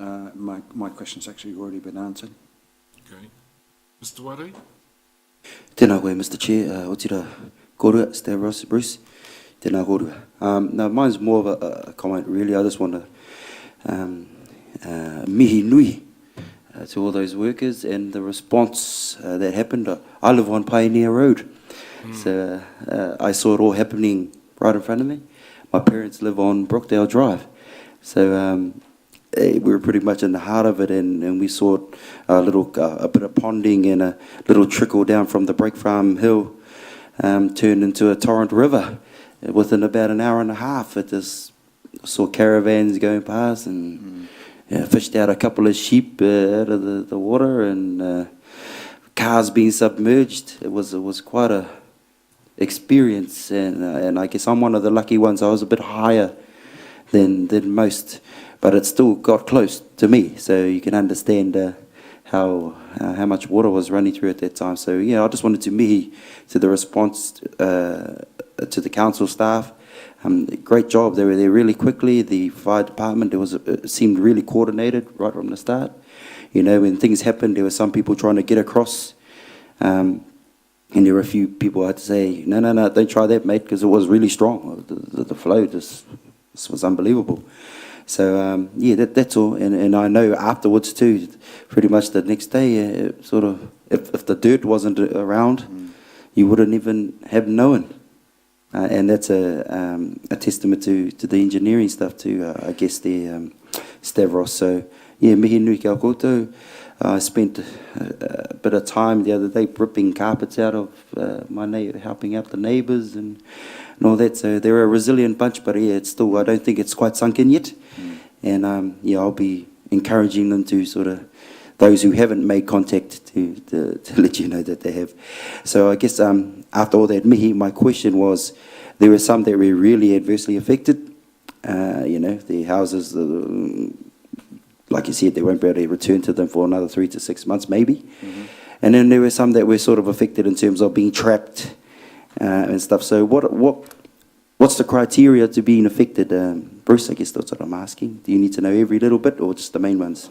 Well, what we're looking for is people to, we're trying to, as I say, build a picture. So whether it be small or large, if you've been affected by that flood, if you've suffered some damage, or it's something, a learning from Christchurch is what they call the psychosocial impact of these events. Up until Christchurch, the response for these emergencies tend to be quite focused on infrastructure, focused on bricks and mortar and how we put that situation right, and missing out on the impact on people psychologically and displacement. And that's as a result of Christchurch and some other events we've had in this country in recent years. The importance of that has become highlighted. So that might be the need. There might be people that, even though they've got things and cope, they're needing some support, and Like couldn't get to work or things like that. Oh, or just, and it's different for everybody, and sometimes it's a little thing that really niggles. I was talking to somebody the other day, and they gave me the example about, you know, isn't it crazy that all this stuff is going on, but I couldn't help thinking about that I'd lost my keys. And it was just niggling away that I couldn't find my keys. And I was thinking about, you know, because of course, you know, if I haven't got my keys, well, the implications. And so it's these little things that can weigh on people's minds and become big things. And sometimes a conversation with somebody can actually fix it and take that away, or at least give some advice. And actually, you've just reminded me, so another piece of work that we've got going on is we're looking towards the recovery phase that we move into, is navigators. Now, this was a key piece of learning that came out of the Edgecombe experience, and that is getting at some people that, as the name suggests, will help people navigate the process and give them advice. And so instead of getting frustrated by having to ring a number of agencies, or getting, which we all hate, you ring up somebody and they say you have to ring somebody else and then ring somebody else. People, particularly those that have going to be, there's going to be some months to work through the difficulties that they have, they will be assigned somebody that will be their key contact. And so whatever support they need, they've just got one door or one phone number they have to ring, and then that person will organise it for them to take away all that stress and hassle. Thank you, Bruce, and thank you, Stavros. Pass on my gratitude and thanks to your staff. Kia ora. Bruce, just one thing. I was out there yesterday and I noticed the volunteer network really kicked in yesterday afternoon with, I think it was Kenny Brake's house. There were over 100 cars parked outside there. So did the volunteer clean-up people really kick into the phase yesterday, did they? Yes. Yeah, thank you for your comment, Bruce. A couple of questions. When you mentioned 8 other houses besides Nongata, are most of those near the Mega Mitre 10, or a number of them in that area? Because that was one of the first areas which were affected. And the other question is, when do you plan to lift the civil state of emergency in Nongata? So in respect to the civil emergency, I'll deal with that one first. That will expire on Sunday. The reason that we have left, and so we'll have to do some thinking and we will be doing some thinking over the next couple of days about whether we need to renew it or we will just let it expire when it expires on Sunday. The reason that we've left it in place is because we still don't know what we're dealing with. Now, although the reasons for us declaring a civil emergency no longer exist, the driver was around having to evacuate people from homes, and so when you declare a state of emergency, it gives you the power to forcibly or compulsorily remove people from their homes if that is required. And you sometimes do get people, even they don't see that it's not safe, that they actually are in danger, and you need to have that legal support to do what you need to do to make them safe. Now, we have no one in that situation now. However, there is the possibility that we may need to use some of the other powers that are provided by the declaration of a civil of emergency. And the most likely example I foresee at this stage is, it's a possibility, but is that we discover in some infrastructure, take for example, we find another road like at Lake Tarawera, and perhaps it's more compromised than that road, it's unusable. And so therefore we have to put something in place in terms of a detour, and that might be through private property. While we've got the state of emergency in place, we have the power to do that if we need to. And we'd be looking very silly if we prematurely withdrew the state of emergency and then found that we had a situation we needed to access those powers, and then we'd be declaring again. And that would be unwise. So the prudent thing is to leave it in place, and that's why we have.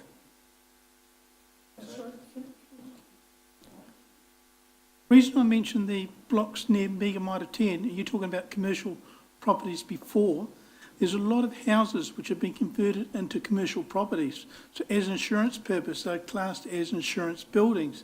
And it's probably, you may need to send an officer or somebody go around and inspect those particular places, because if the other houses in the area have been affected, then those commercial places have probably been slightly affected as well. Yeah, we'll note that. Thank you. Councillor Kawa-Tate. Thank you, Mr Chair. Actually, my question is to the CEO, and I do obviously, and I'm sure we all do, Jeff, appreciate the efforts of the staff, the 98 staff that are hard at it and have been so for a number of days. But one of the findings that came out of the Christchurch, out of the earthquake there, was the early support to be provided to the relief workers, which is in our case our staff. Because for many of them, yes, they're wardens and they've had civil defence training, but when you come up against people who in the first few days are just trying to, stabilise themselves, and then suddenly, as we've heard, the enormity of what those families, it suddenly gets, comes home to them, and they just realise that we're going to be here for a long time. And the staff, many of them perhaps have had good training, but when emotions are raw, staff are having to cope with that, and I just wonder if there's any support to be provided for them in this area, because you can't do as best you can if you're feeling the pressure that's coming from these families on you. I'm just wondering about what support might be provided to them. Thank you. Look, if I may, I'll also pass this question to Bruce as well, but just a couple of observations. As you entered through the gallery, you would have noticed the debrief that was actually happening, or briefing that was actually happening at that moment. One of the things that has occurred, and from my perspective it's been delightful to see, is the level of support also from our surrounding councils, in that there has been requests going out for assistance with regard to some of the leadership roles that report to Bruce, and the Civil Defence Bay of Plenty group have certainly responded to that and provided assistance to that end, and also right through to building inspectors to assist with looking at some of the houses. So the first piece of support was that our staff did front this initially, and certainly had control of this over the first 2 to 3 day period.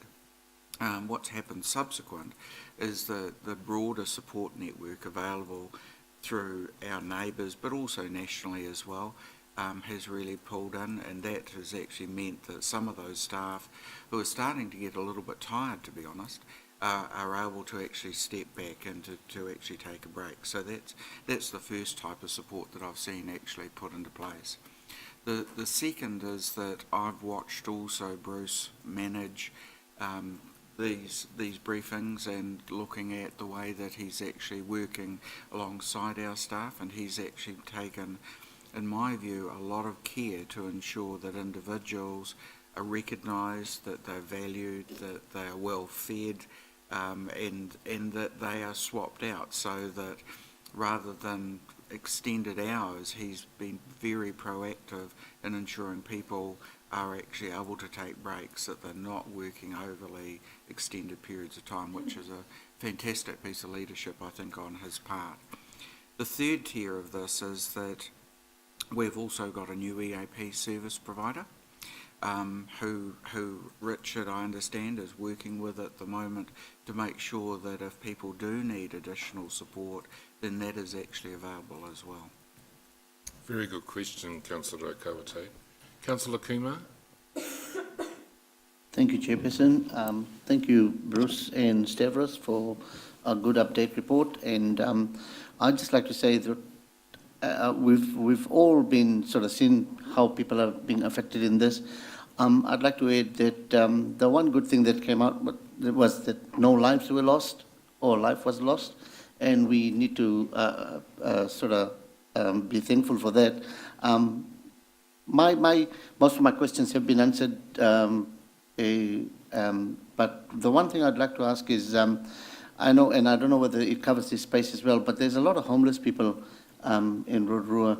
Were they accommodated somehow or anyhow, or because they don't have a base, or is my question kind of baseless?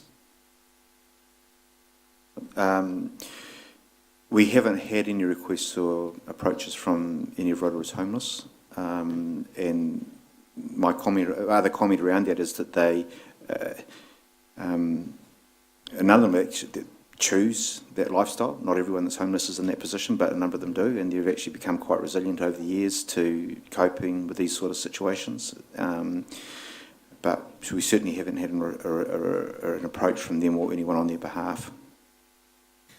If I could just comment through the chair, Gina Rangi has actually been working on this matter as a separate piece of work, and you might want to refer that question to Gina when she presents.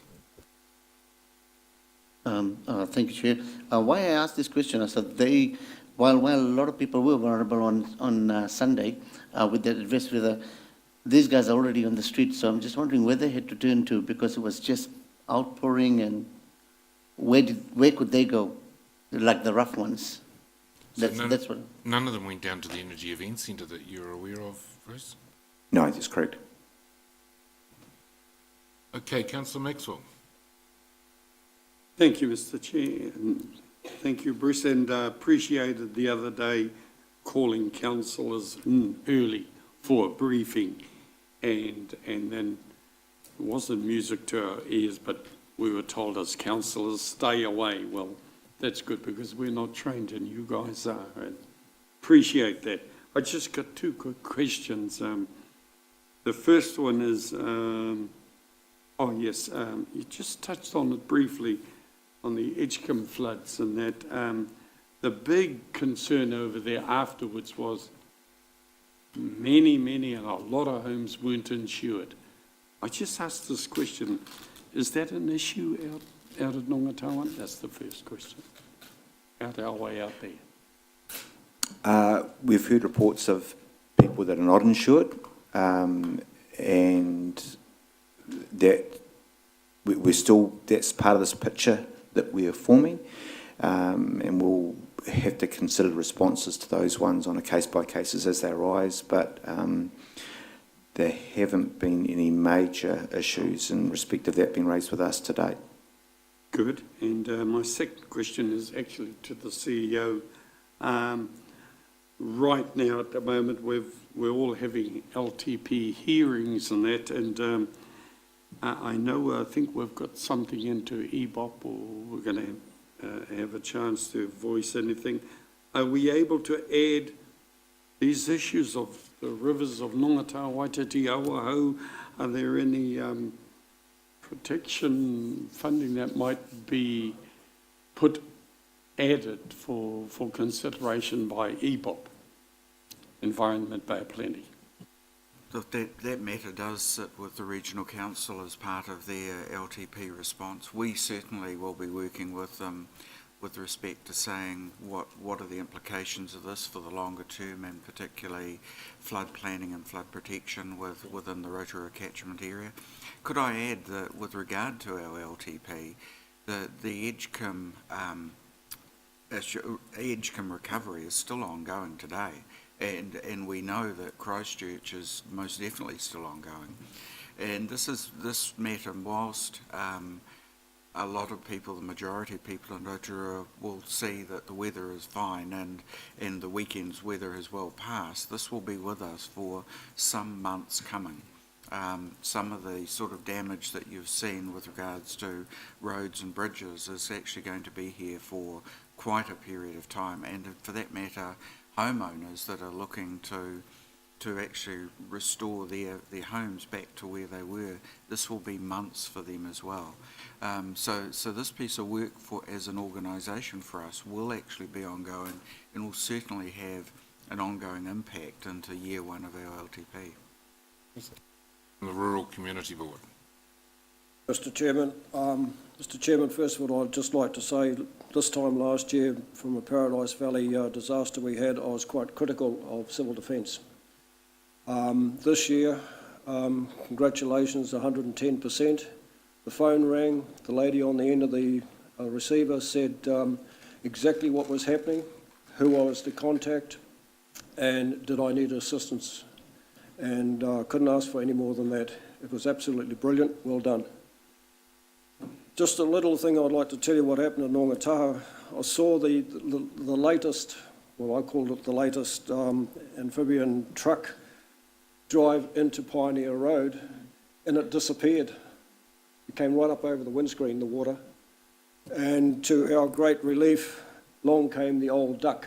The 19 World War II duck turned up and drove in beside the truck and rescued the people out of Pioneer Road. Thank goodness we've still got those old vehicles around. Progress Nongataha was involved with the haul, making sure we had keys, and I've got to congratulate the police, civil defence, the fire brigade, the volunteers, and the general public out there. There was no panic. Everyone actually pulled together and said, how can we help, where do we go, and made advice accordingly.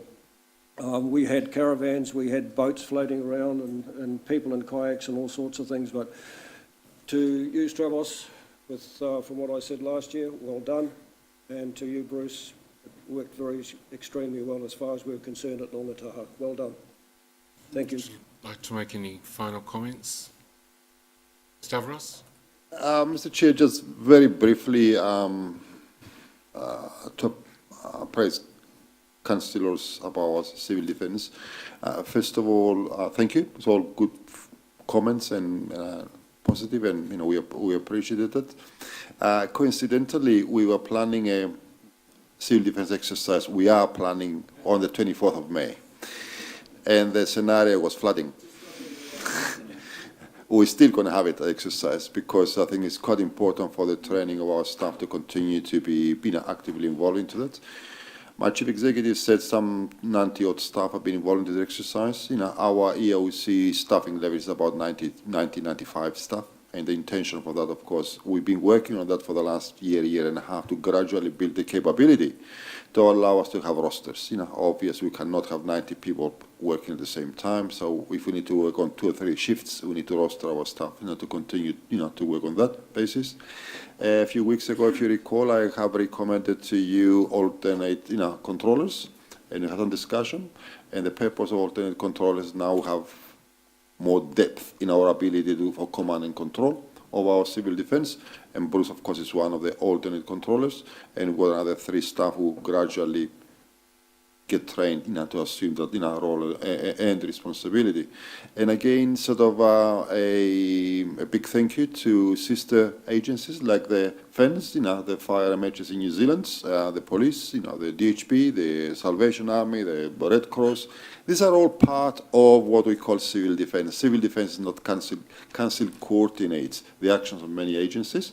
And I think having the support of councillors and support of the community to respond to such events is fantastic. And obviously, we've made mistakes. We continue to make mistakes, but we continue to learn from these events, and we get better and better as we go along. Thank you. Bruce, if you'd just like to summarise where to from here.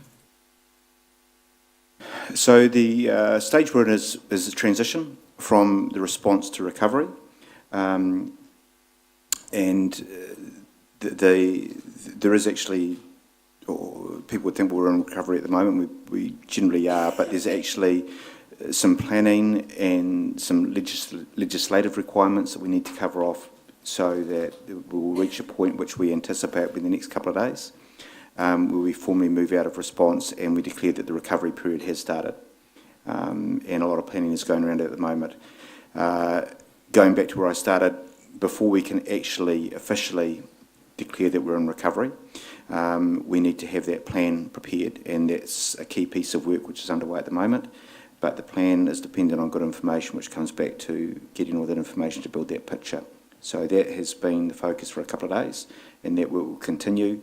Once we're satisfied that we've got all the data that we need to sign off on that plan, that will happen, and then we'll move to recovery.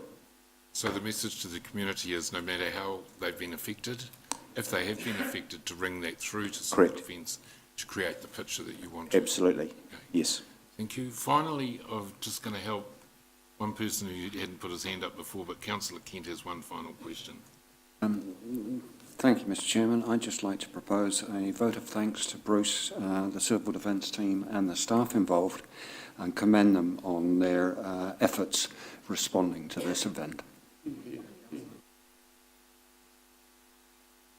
Those in favour, please say aye. Aye. Against?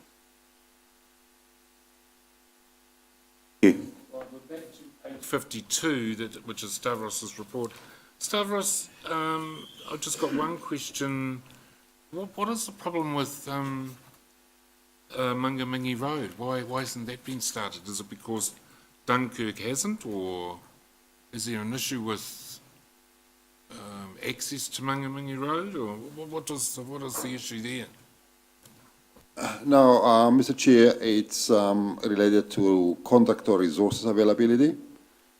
We do seal extensions, as you know, annually, and do try to bundle together a number of packages of work, and the contractors' resources were not readily available. So we're working with them to see whether we can do it later on or early in the new financial year. The questions of the report. Councillor Gould, finally. Chairman, with the comments you just made about that particular road, does that mean the budget for the 17-18 year will be transferred to 18-19, or does that mean it comes out of the 18-19 budget? And I've got a few more questions too. No, we don't generally transfer capital budgets from 1 year to the next year.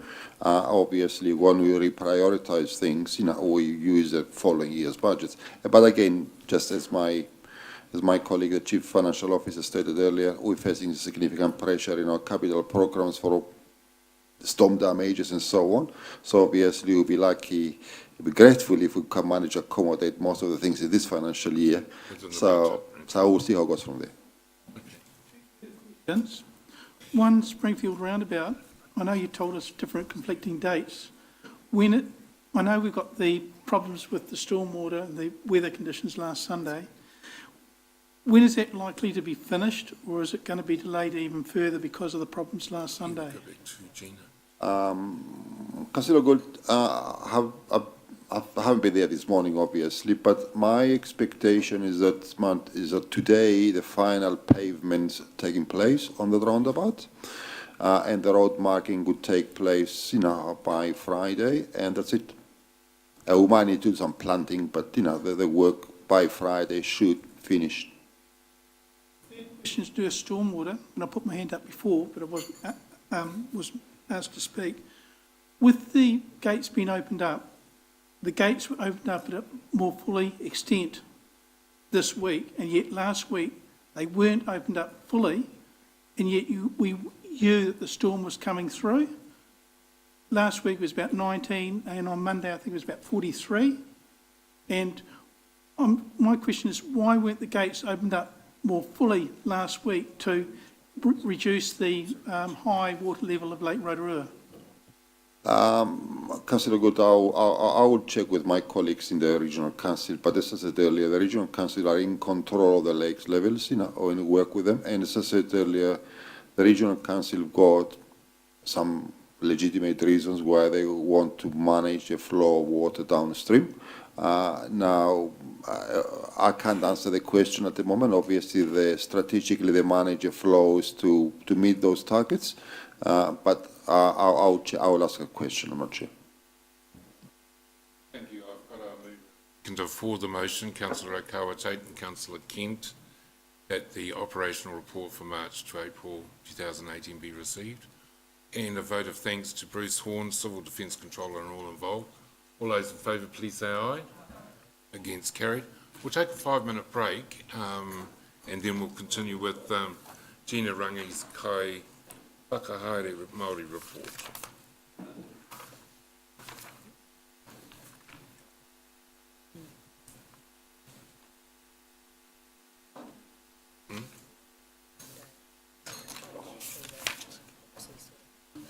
Where's Gina's report on page 42? Page 42. Is she here?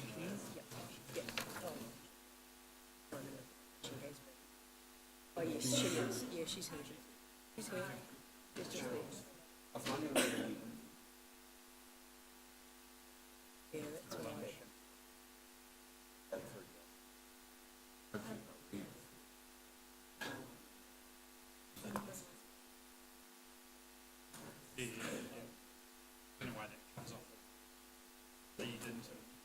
Or should we go back to Matopia? No, we've started this. I think we should. G'day. Oh.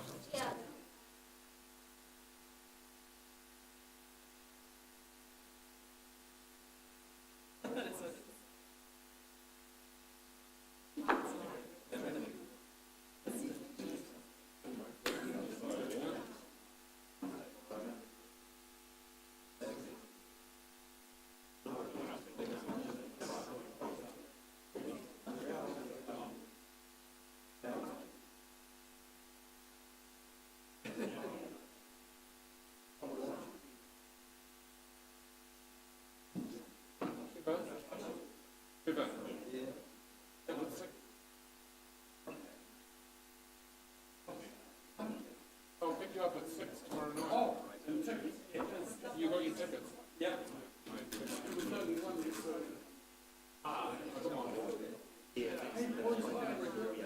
Gotta be good curtain, isn't it?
If people would start resuming their seats, please.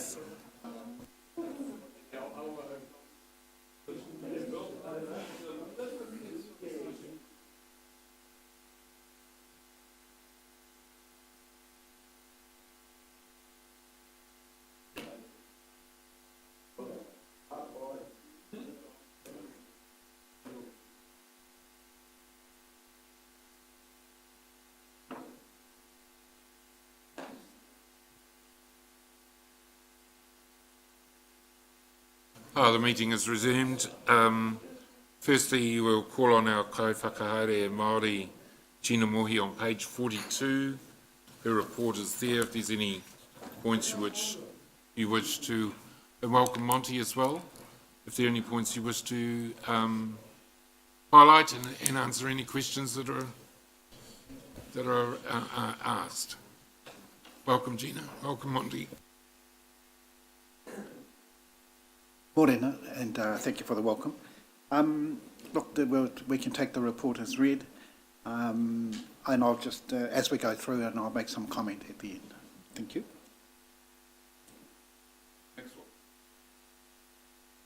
Tēnā kōrua.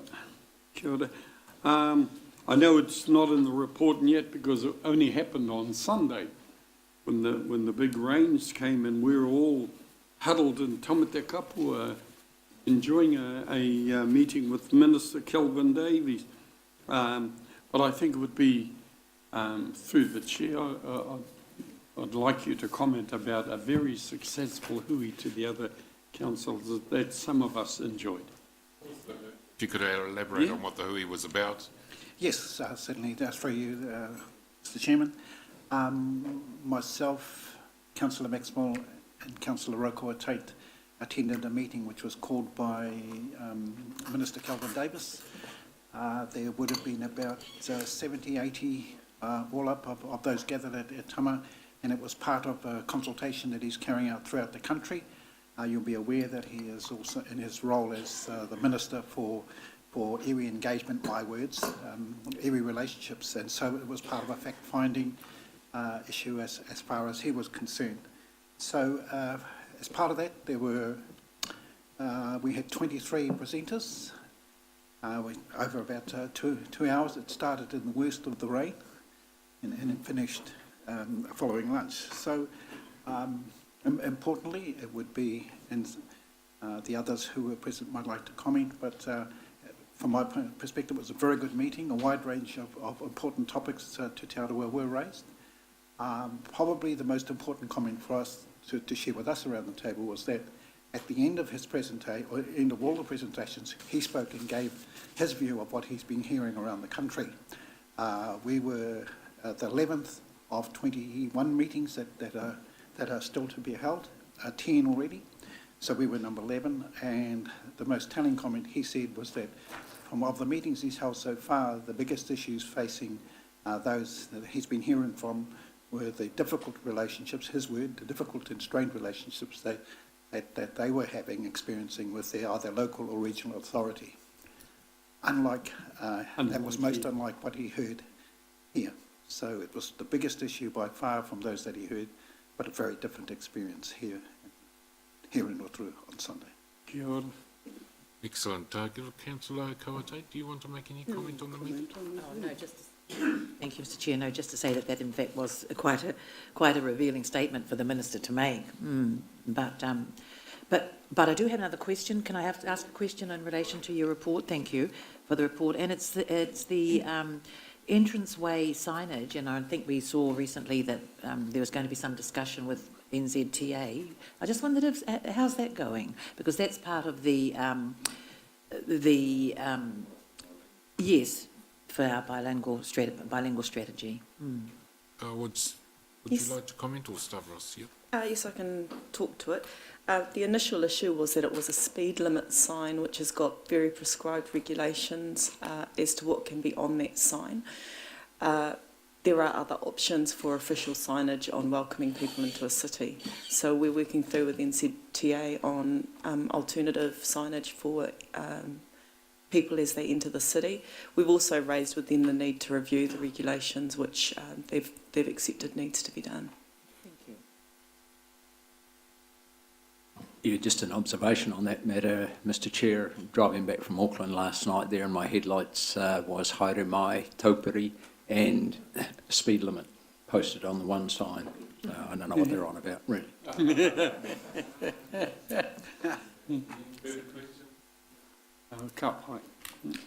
I did just want to refer to the homeless question that was raised earlier. So I'm involved in it primarily because the majority of people on the streets during the street count were Māori, and probably the majority may have been Te Arawa. But it's very clear that our understanding of what contributes to and what the homeless community looks like, it really needs improving as a community.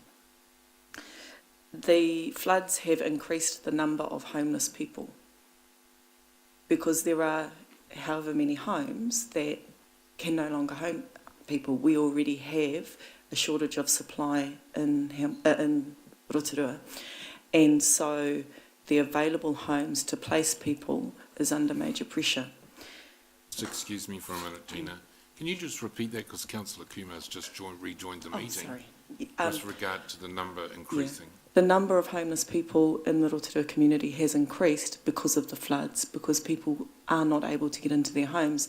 And homelessness is not just the people that we see or that we assume in terms of the chronic homelessness. It also includes families who are displaced because of those kinds of events, whether it be an emergency, whether it's because they've received notice on their apartment. Rosemary Viscovic is leading some of the strategy work on that within council. We met with agencies on Monday. We also have held 2 meetings with the homeless community and volunteers on Monday and Tuesday of this week. Really, the issues in the weekend are the same issues that the homeless community face every single night. They face it tonight, they faced it last week. How to stay safe, warm and dry. So there are some immediate issues that need to be responded to because of the floods, but actually these are long-term issues that as a community we need to develop a response to. Thank you for that update. Councillor Kuma, do you have any follow-up questions? Because you did raise it earlier regarding the impact on the homeless. That answered your question? Excellent. Mr Waru. Kia ora no tata, kia ora Mr Chair. E anga atua na taku pātai ki a koe Uncle Monty, mo te taha ki apu moana marae. Just wondering if you could give us a little bit of an update of what's happening there. Yes, as part of the response that's happening in the current conditions and the outcomes from the flooding was that you'll know that people are currently being accommodated in hotels and in motels and places. That this weekend, of course, we have the marathon coming and they need to be housed elsewhere. And Apu Moana Marae has been made available for them to do that. So the community are rallying around that. And could I also say on Sunday, as a result of the announcement of what's happened, I got called into the centre, and that night we had arranged also, if it was required, Waititi Marae had responded to make the marae available. Pleasingly, it wasn't required, but yes, pleased that we've been able to respond so far.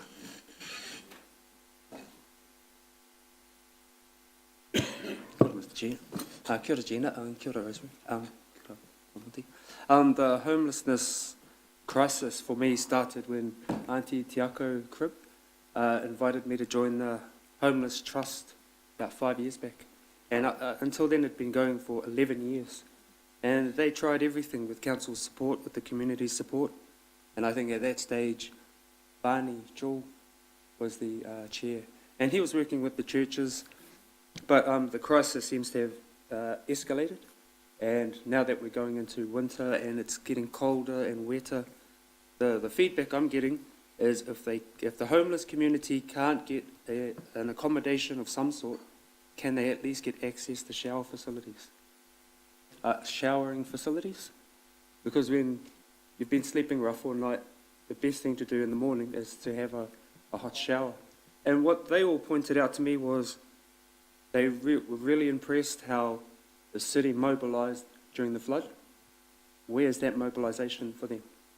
Because within 24 hours, things were happening but these people have been waiting for 15 years, and the glacial pace of policy, and everyone means well, but nothing really happens on the ground. And all the hui and all the policies that we commit to often don't have that community at the heart. It just seems to be like a tick box exercise. So what they saw was amazing with the response to the flooding, and where is their response? But I do want to mihi to Gina for the hui and especially to Rosemary. Because for me, without Rosemary, we wouldn't have that constant dialogue between the disparate homeless communities and council. Well, I think this does deserve a response. So, Rosemary, if you'd like to join Gina up at the front table, because I know these two ladies have been working collaboratively on the issue, and I don't want to see the comments you've made, Potawa, being as a criticism, because they're not. These two ladies have taken up the cudgels in the last 5 or 6 months. Everybody seems to be cutting across each other with Love Soup and all sorts of people trying to look after these people. And I just wondered whether, ladies, you would like to make a comment on your coordinated approach and where to from here, because I think Potawa raises some very good questions. So thank you for the opportunity to speak. It was raised a little bit in the my contribution. Sorry, it's better. Okay, so thank you for the opportunity to speak to this matter. It has arisen in recent days. We had some meetings, a couple of meetings with people with lived experience on the street. I think it's really important that we get the input of actual people with lived experience, because sometimes people representing them don't always really have the real feel for it, and I think as a matter of respect to those people to actually hear what their views are. So we went out to ask them what would actually be helpful, and I think that the critical thing was where are we allowed to sleep, where are we allowed to eat, access to toilets, access to showers, access to food, pretty basic human rights stuff. So it was pretty challenging meetings, but I thought they went really well, and it's the start of, we hope will be ongoing dialogue. So there are some immediate things that as a team we were going to look at. I guess the point really is that we did that in partnership with Te Taumata and Ngāti Whakaui, went out with us to meet with people, and that's a really important partnership because a number of the people are from Te Arawa. And I guess that there's also the challenge, there's actually we have a very generous community. There's a lot of work going on over many years from a lot of groups who persistently provide food and shelter and araha in the community that's very much valued by the people on the street. So I guess there's a lot of things going on, and the ability to get people to work together is quite challenging, but we're really trying to work in that area at the moment. And there are collective groups. It's always challenging working together, but we're reviewing the strategy and trying to pull in more people to work collaboratively and to cover those off. There are some immediate things we identified from the meetings that we'd like to work on in-house to try and address as quickly as possible. Rosemary, just a follow-up question from me. A lot of people in the community don't see it as a Rotorua District Council issue. A lot of them see it as the lack of government support and government liaison. There's mental health issues, there's all sorts of things. How are you bringing that together to get, I think, where Potawa is coming from?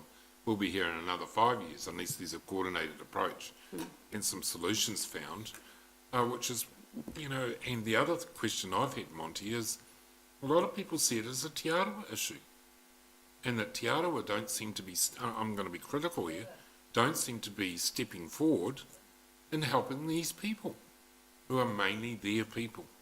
So I would be happy to hear your responses. So it's been really good to work with Te Taumata in the last couple of days, and I think they're coming forward very strongly now in a strengthened collaborative approach. So I was really heartened by that work. I think it's very much a community problem. It's no one agency is responsible. There's lots of things that need to coordinate to come together, and particularly for people who've been homeless over many years. And at the street count, there were a number who've been homeless more than 10 years. So for them, this is not a new issue. This is ongoing. It requires a lot of ongoing support. It's not a one-off fix. It requires a lot of coordinated things over a long period of time. If I may add to that, I think it's really important that one of the things that we learned going out talking to the agencies is the amount of work that actually is being done in our community, often not visible. So in addition to all of the volunteer meals that are provided and the people who are providing wraparound support to get people into long-term permanent housing. For example, we heard from one agency that has placed 140 people in the last 10 months. So often there is actually a lot of work being done that the rest of the community may not be aware of. Our approach has been, what can council do to, I guess, remove some of the barriers that we might be putting up? How can we do our job in a way that, as the community, reflects, you know, what we say we're about, which is tātou tātou. There are certain things that we can do. There are certain things we can't do. So we focus on the bits that are properly within council's. Councillor Kawate. Thank you, Mr Chair. Look, I did sit in on the mental health inquiry hearings this week that were held here in town. Obviously Sir Mason was there, and I have a high regard for Sir Mason. And the whole area of obviously of homelessness and rough sleeping, etc., but also what was highlighted in the hearings was the mental health issues of so many of people who are on the street, and that in itself is a big issue, and it's one around safety for themselves, safety for others as well. And you're right, Gina, it's not an easy thing, and it's no one provider can provide all of the answers. So it is collaboration, but one of the things also was to understand that some people have the expertise to do things well in their areas. And while we might be wanting to do things, we may well be, in some instances, for some issues, the wrong people. So we just got to understand that, and because people are willing, but if we cock it up, if we get it wrong, we can do more harm than good. And I think that's what we have to realise. But it's an issue, as I heard the other day, and we all know it's an issue all around the country. People are under stress, not managing, and so they take to the streets. And that is to be avoided. But there is a lot of good work going on, and has been for some time, and people will avail themselves of that help if they want to, and sometimes they just step away from time to time. So just wanted to give you an update.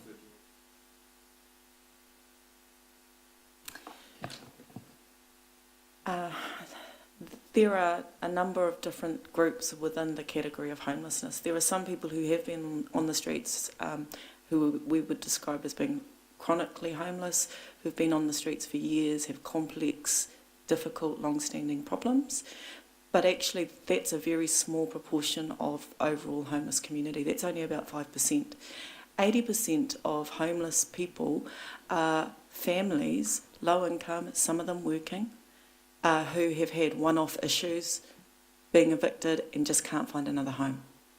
So it's, what we think of as being homelessness is not the stereotype necessarily of people who have been on the streets for 10 plus years. Yes, we have that, but actually there is a huge group of unseen homelessness in our community.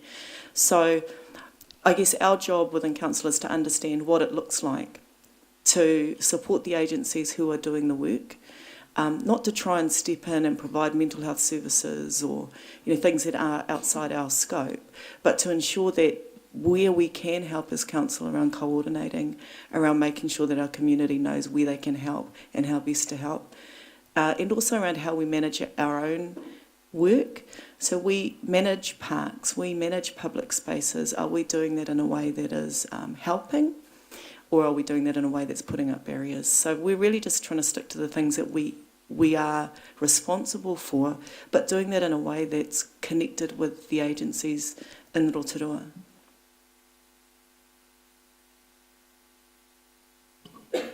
Thank you, Mr. Chairperson. I just want to reflect back on one of the questions in general that Pautua asked, and that was providing free showers. And I don't think that question was answered. We've got some public spaces, and I'm just wondering if there's some clarity on that, please. There were a number of things that people asked for, showers, toilets, safe place to store their bedding during the daytime, very basic things that we think that we might be able to work with others around.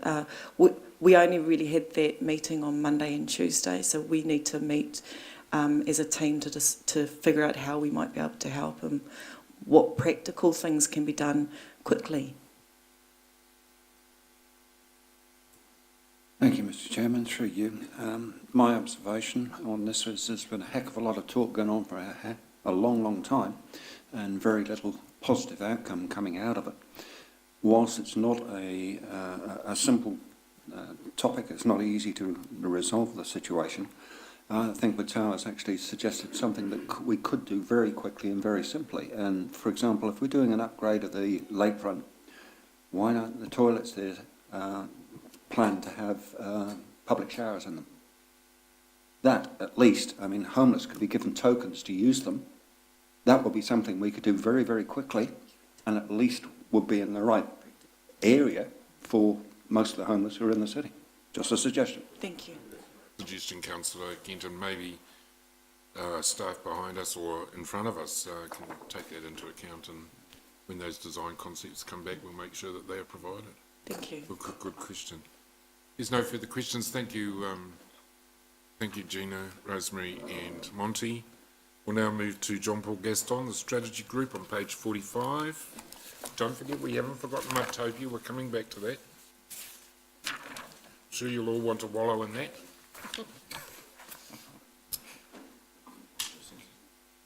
Okay, welcome, JP. Your recommendation, your report covers the big moves, the LTP and the people portfolio, sustainable living portfolio on page 47. Anything you'd like to highlight? Welcome back from your holiday. Thank you very much. And councillors, just I've kept Rosemary here at the table because really Rosemary is best placed to answer any questions that might come through around pages 46 and 47. And there's obviously you've had the conversation about the homelessness, which is referred to there, but there's also a Rotorua Working Together group as well highlighted there. So if there's any questions for that, Rosemary can answer those. So councillors, just if I start on page 45, just highlighting a couple of things there. We're still working very closely with MB officials around making sure that we're starting to put together the information that would form the basis for us hopefully to put through a successful application around the Provincial Development Fund or Provincial Growth Fund, really focusing on the lakefront and the Waka Forest project. So one of the steps for that is us to receive a sort of a regional endorsement through Bay of Connections, and there's a meeting to take that forward next week. So that's the step in that process, and of course we've got to then wait for the LTP deliberations around what is identified as significant projects within our LTP process. So those ones are just moving forward quietly at this stage, really waiting for the LTP decisions and that Bay of Connections endorsement through to us putting together applications around those big move projects. So happy to answer off any other questions, councillors. Councillor Bentley. Thank you. A couple of questions for you, JP. Relating to on page 45 with the redwoods and the Waka Forest improvements. I noticed yesterday in the newspaper that Scion are doing a big development, a big new development, in which they're intending to use the access from Long Mile. Are we asking them for any contribution to the upgrading of the Long Mile area? Councillors, they are, you're right, they're creating a new hub on the Scion campus and shifting their main reception entryway from Sala Street through to Long Mile. So we've actually been working with them, and they've started to, and partly funded, the concept plans that have been developed in conjunction with CNI around the Long Mile Road, because of obviously the end of Long Mile becomes an entrance driveway into their campus from that side. So your comments about contribution, they will certainly be dealing with the adjustment of the road as it comes onto their campus, and they have funded to an extent the developments of the concept plans to date. Thank you. My second question relates to the pensioner housing. I may have missed the meeting, I don't know, but have we ever voted to sell the pensioner units, or is this a council staff driven? The reason I ask is that it is most unsettling for the public out there and for the residents All they see is the selling the pension units, and it's not very good. Council, that's a terrible misperception of probably what has been a number of workshops and reports that we've undertaken, and into the way we prepared, and obviously maybe the clarity of our preparation of the long-term plan discussion document. We identified some key objectives for what we wanted to see around social and affordable housing, or pensioner housing, and we have our 152 units. We were talking and raised through various workshops and reports that Rosemary has prepared, that discussion about, well, what are the outcomes we're trying to achieve. We want to have quality pensioner and social housing units. So from an asset perspective, we need to have them at a high standard. There's been discussion here about complex needs. So one of the areas that we don't do as a council is provide those wraparound social services and support services for tenants. We really are just a landlord. And finally, we have had 152 units, a number of those units needing upgrades for a significant amount of time. And as our population grows and as the demand for affordable and social housing grows, we're not looking to make commitments to grow our numbers. So what was being proposed is there is a number of social housing providers, and they are those community housing providers, we keep calling them CHIPs, who have the bonuses of their relationship with government, that they can actually access subsidies for tenants that we can't, and in a number of areas the sale, as you call it, the transfer of those assets across to those community housing providers has provided the opportunities to address those three key objectives: wraparound social services, better quality assets, and the opportunity to grow the number of units being provided in communities.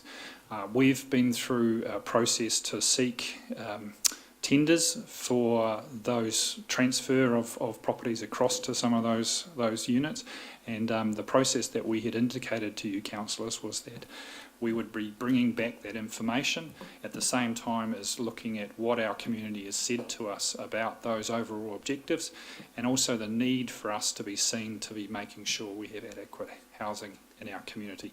And that would form part of your deliberations at the LTP process. So there is no decision at this stage. There has been a number of investigative pieces of work and a proposal that formed part of that proposal in the long-term plan discussion document. So it would be correct from Councillor Bentley's point of view, none of us voted to sell pensioner housing, and we're waiting on expressions of interest. If there are none, status quo remains, as far as I'm concerned, but I might have read it wrong. And Councillor, that's exactly right. It's your decision as a group. You've tested whether anyone is interested in coming in and looking at achieving those outcomes with us, and in the transfer of those units. If that doesn't stack up for you as an elected body, there is alternatives. Some councils go down the route of leasing long-term their assets across to some of these housing providers, or entering into joint venture arrangements, or we continue to do what we have always done to the level we have always done it. Councillor Martin, Mr. Martin? Question, Mr. Chairman, is the situation with the land, is the structure by itself being sold, or is it the land and the structure being sold?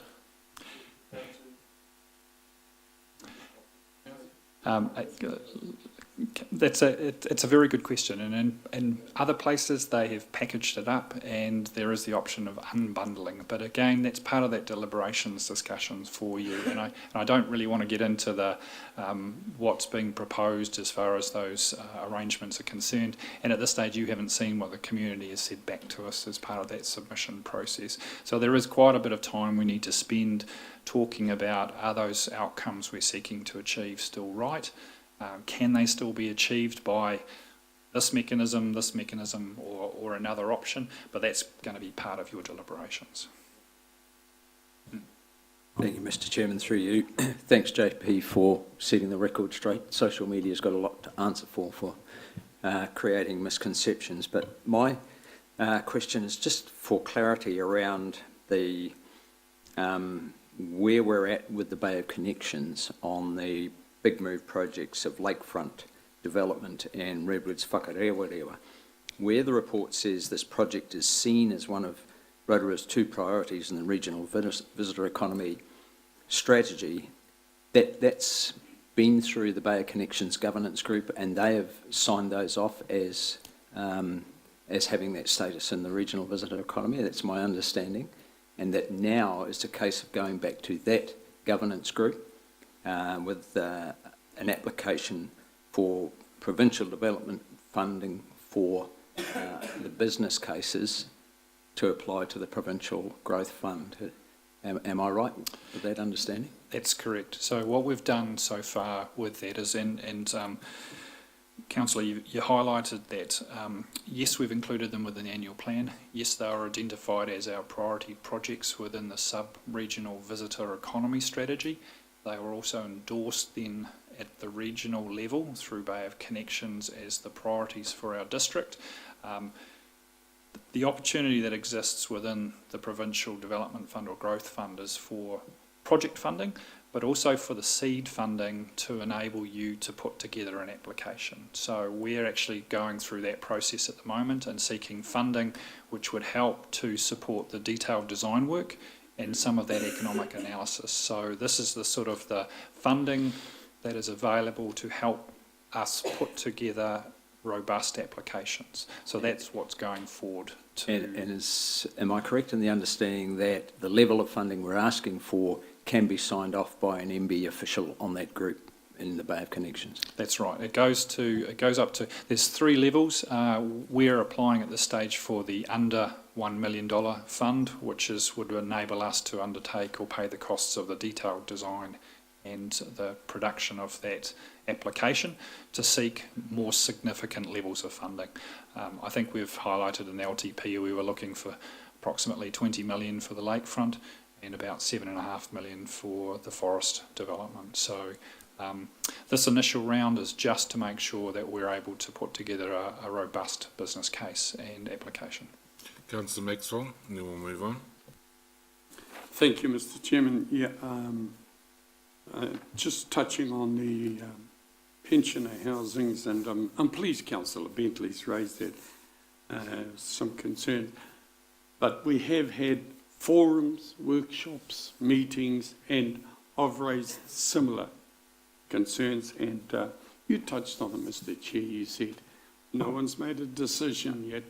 But when it comes back, we'll see if there is interest, if there is no interest, because I've also spoken with Una and also Jenny Rennie to ensure when we were doing speaking to the communities out there, because some people thought that we might have been doing that, selling off or doing that, but it wasn't. It was also, there are some of our people that are in those pensioner flats that we want to support, but we can't get some of these other social agencies that can help and give financial support. We don't have means of being able to get it. So yes, like others around here, I hope that we do get a good response. If we don't, status quo. Thank you.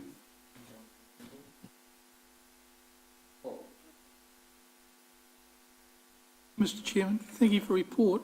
On page 46, you has resulted in approval of a grant of $9,788.85 to the Philippine Society. Is that to the Philippine Society? I know we've got 2 or 3 groups in Rotorua. Is that to one specific part of it, or is it to all 3? I know, I'm aware there are several groups. That's one particular group that brought that proposal forward to us.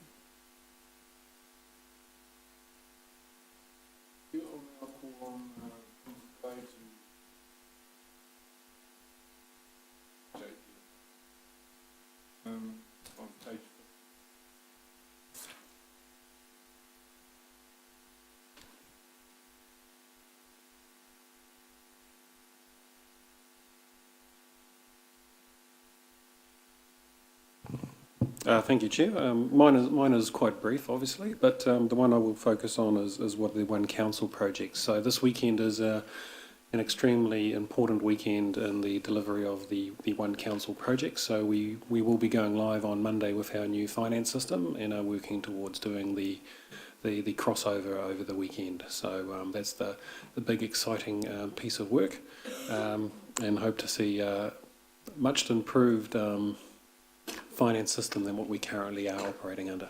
So. Yep.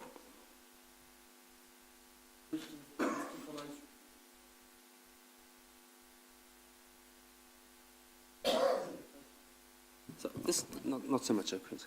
Kia ora, I'm Thomas. It's just I run a small coding academy, and kids are learning the IT systems around.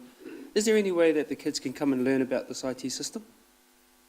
Well, we're partly with Te Rangi Hakaka and Ngāti Whakaue and Science and Technology, and what we're trying to do is just expose them to working IT systems around Rotorua, and then over time they might go, oh, I like this system, and just wondered.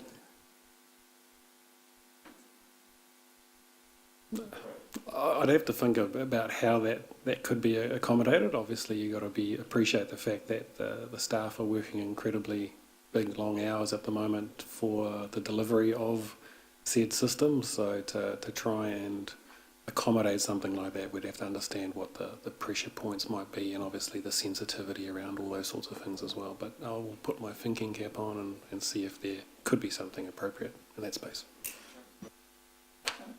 Madam Chair, thank you, Thomas, for you. Oh. I was trying to wake you up, Charles. Thank you, Charles, for letting me speak. Thank you, Thomas, for your report. On page 51, you've got heating of the Energy Event Centre, Sports Drum Museum and Blue Bars is back on. Does that mean we purchased a U 40-metre geothermal pipe? And at what cost is that particular pipe? We certainly did lay a new 40 metres of geothermal pipe, as the old one blew a gasket, as you would say, and because of its age we could have patched it, but it was very likely that when we repressurised it, it would just blow in a new space. So I understand the cost of that was close to $35,000 from memory. Question to do with that answer. Thank you, Mr. Chairman. The museum, because it's not operating at the moment, is there safeguards involved in turning off that particular section of the pipe to the museum? Or is there a chance something going wrong? There are always safeguards, yes, with regards to the geothermal networks. Yep. Henry, operations report, page 50. Welcome, Henry.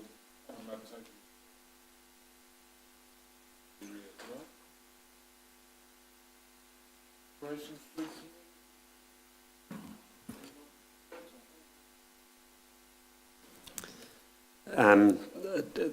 Thank you, Mr. Chair, and kia ora koutou, councillors and board members. No, look, as always, I'll assume we can take it as read. Probably the two or three things I just want to touch on. One was raised a bit earlier in the meeting by Councillor Bentley about the markets, and so I just want to expand on that one a bit. And I think there was a report in the media a couple of weeks ago, which I think probably stemmed from the earlier question in this committee 3 or 4 weeks ago. And what that report said was that the markets effectively are costing us around about $120,000 a year, with the split being about $80,000 costs towards the farmers market and about $40,000 towards the Thursday night market. And probably just the couple of things I'd like to say on that is one, I think we've got to do a bit of thinking about whether we should be describing these things as losses or whether they are investments to achieve a wider suite of outcomes. And certainly when we came to council, I think it was probably December 2016, the indication was given that we expected the farmers market to cost around about $80,000 a year. So my thought really is, look, the concerns raised are valid and need to be looked at.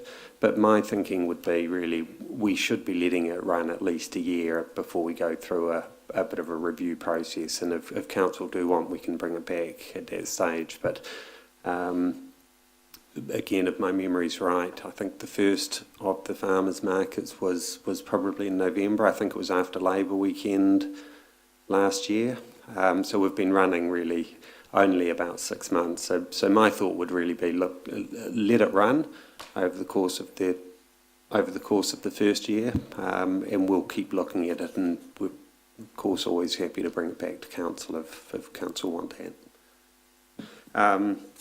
The second thing I was just going to touch on was the aquatic centre, and I think that the Chief Executive probably addressed Councillor Rotorua Tate's question, but just really to repeat where we're up to with that process. It will be coming back to the full council at the end of May for the full council meeting. Where we've got to is we've had the independent panel's report. We've had comments back on it from both the union and from CLM, and we're in the process now of putting together the paper for council, which we'll also ensure we get comments from, again, the union and CLM. So by the time we come to you, we'll have the independent panel's report, comments from the union and CLM, and we'll also have one of the independent panel members here and available for you to front.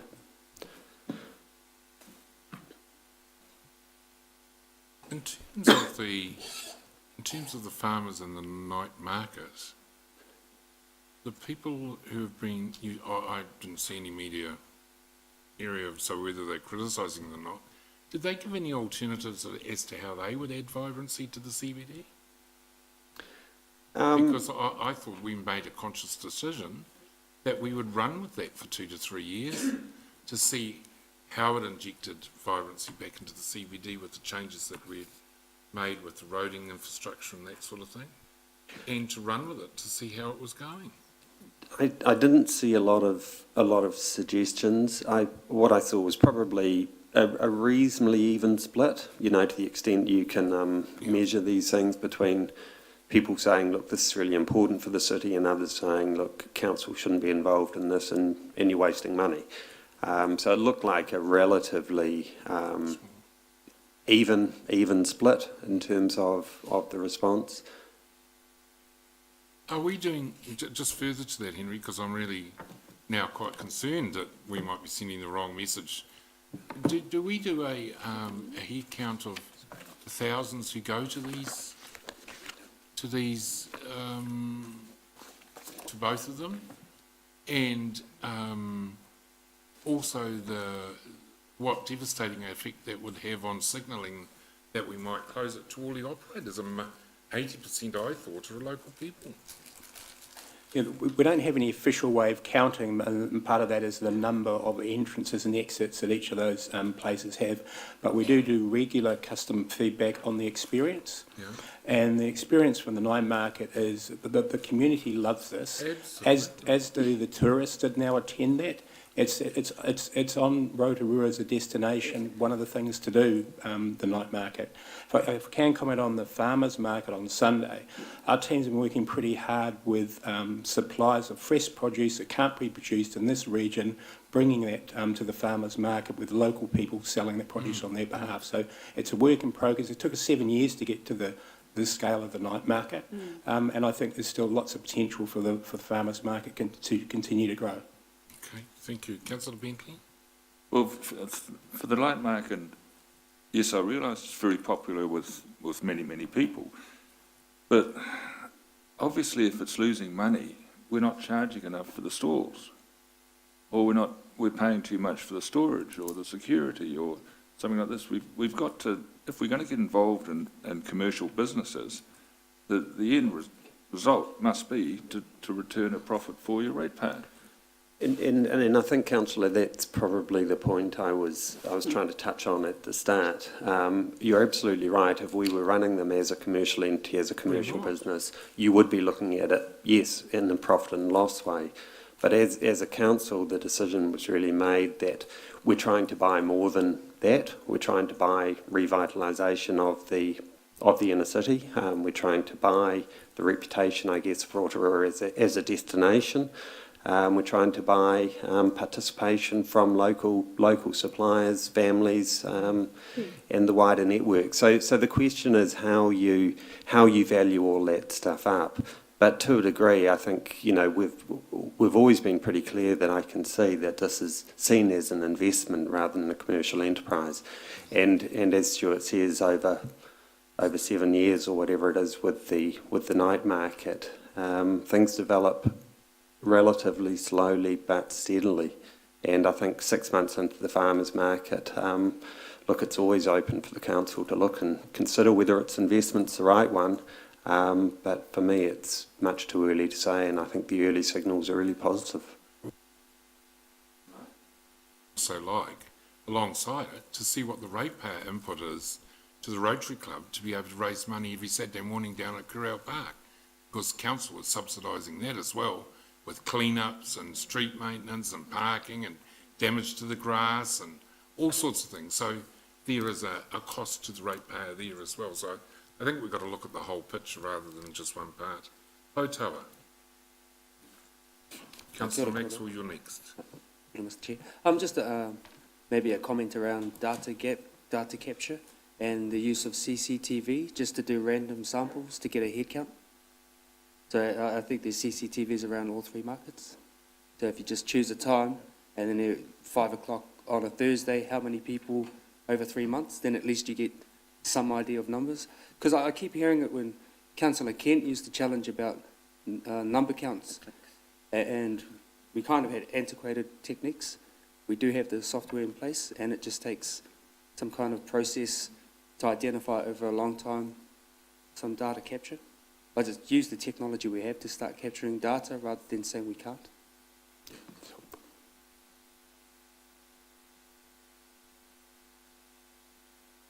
Utilise CCTV to capture some of the data that's required.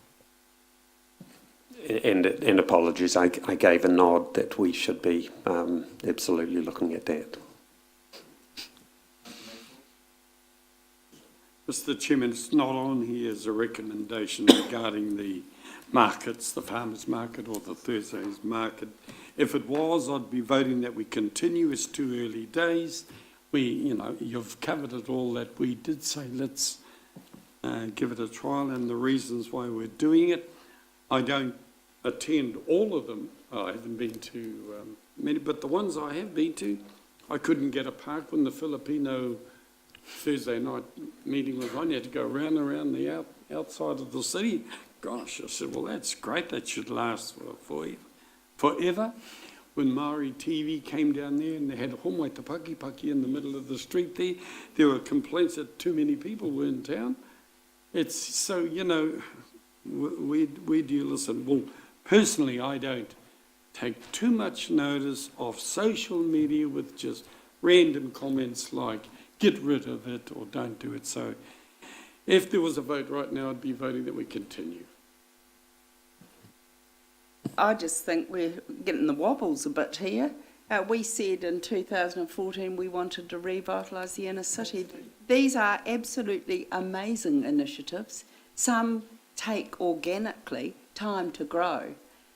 It's not just about our visitor destination, it's about those of us that take our visitors, our family, to these markets. We just absolutely love it. I think we mustn't get the wobbles. We've got the right, I think, to ask questions about costs and could we trim costs in any way, but what return to the city and the district. And I think we've forgotten in the big contexts that we're punching above our weight in GDP average spend here. 4% compared to 2.8% nationally. That doesn't happen unless we invest in our plan, which was the inner city revitalisation. I see no question to ask. Thank you, Your Worship. I think your views are shared by the majority around the table. Oh, good. Sorry, I mean, if we go back to the bad old days where Rotorua's perception was XXX, it's now tick, tick, tick. So I agree with you. Now we'll move to, thank you for that, guys. We'll now move to page 37, back to page 37. I had that moved and seconded. Yep, that's all done. Thank you. So we'll now move to about page 37, and you can, before you all start wallowing in the mud, remember, I just want to refresh your memories that prior to the event taking place, that we were advised that if we pulled out, it would cost us nearly 1.1 million.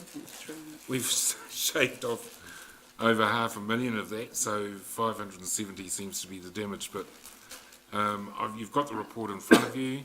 We've also been sent through Stella a copy of the other report from the provider of the event. And Henry, it's in your hands if you'd like to highlight some issues, please. Okay. Well, before I do that, I'd like that the report, Matobia 2017 report, be achieved. Councillor Donaldson, second Mr. Waru. All those in favour, please say aye. Aye. Against, carried. Mr. Weston. Thanks again, Mr. Chair. And essentially what we're doing here is we're putting in front of council, putting in front of the committee, a recommendation about the future council role in terms of its ownership and delivery of Mudtopia. We're not necessarily putting any sort of decision in front of you in terms of Mudtopia itself. So we're really focusing on the council ownership and delivery aspect. And while the paper, I think, probably speaks largely for itself, I just want to spend a couple of minutes probably going through the couple of issues we've been grappling with really over the last few months and in discussions with MB and Wellington, the event providers and other partners. And I guess the two things we've been looking at and considering and trying to weigh up is, you know, on the one hand, what we had on the ground was actually a really successful community and family event. You know, we generated a lot of goodwill, a lot of happy faces on the day, and also a lot of actually really good publicity that came out of it with photos, social media coverage about the event itself. And it did lead the event organisers to draw the conclusion that this event really does have the potential to grow and develop into kind of the major event that envisaged when the feasibility work was done those years ago. On the other hand, the question we've really got to look at around this table is what is the role of the council going forward, and that's obviously particularly given the financial cost of the event. And I guess there are a couple of elements here. On the one hand, I was actually really pleased that we managed to bring the costs considerably down of the event. I think the costs, the operating costs of the event were probably something like $1 million less than was originally envisaged when the event was proposed, and around about $300,000 less than even what we'd put forward in what we called the pessimistic budget in August. So the costs were really well controlled, and I think, as we said back in August when we retested the concept with you, one of the difficulties we had with this event was that a number of the costs were pretty well locked in at that stage. They were quite high fixed costs, but even with that we managed to bring those costs down. On the flip side of that, the revenue performance was a lot worse. It was a lot worse than what we'd projected in August, even under our pessimistic budget, and really it was across those three areas, the broad three revenue streams, if you like. Sponsorship, we were miles below what we anticipated getting. I think the figure maybe on sponsorship was somewhere around 35,000, I think, in sponsorship against a projected budget of something over 200,000, maybe over 250,000. The response we got from funding agencies was also a lot less than what we'd expected, and again, even against our pessimistic projections in August. And at the time, soon after the event, I think the reality around the gate takings were also put in front of you. I think, again, the figures were something like 12 12,500 free tickets, and around about between 1,500 and I think 2,000 tickets actually sold. So across all those three things, we were well below what we'd expected. So really, in terms of the decision and the role of council going forward, the recommendation we've put in front of you is we don't believe the council should be the one owning and delivering this event, and I guess the risk of it going forward. Having said that, we do see a role for the festival and are keen to do what we can to support and enable someone else who may want to take it on as we go forward, and we're already having discussions with at least a couple of event providers about the potential of that happening. But really, we know from the experience we heard from Boryong and South Korea that it took a long process for that event to burgeon, I guess, to grow from where it started to where it is now. And I think the question for you really is about the appropriateness of the council owning and delivering on that journey to a potential endpoint. And our recommendation at this stage is we don't think that should be the case. So, thank you, Mr. Chairman. Through you. My first question is, what was the $170,000 worth of capital expenditure associated with this? Councillor, it's a mix. Probably if I was clumping it into the three main categories, we bought a lot of equipment, inflatables, and probably another container load of stuff. Again, we had looked at the potential of hiring and did the maths and did the work on that and ended up buying that. So we own a fair amount of equipment.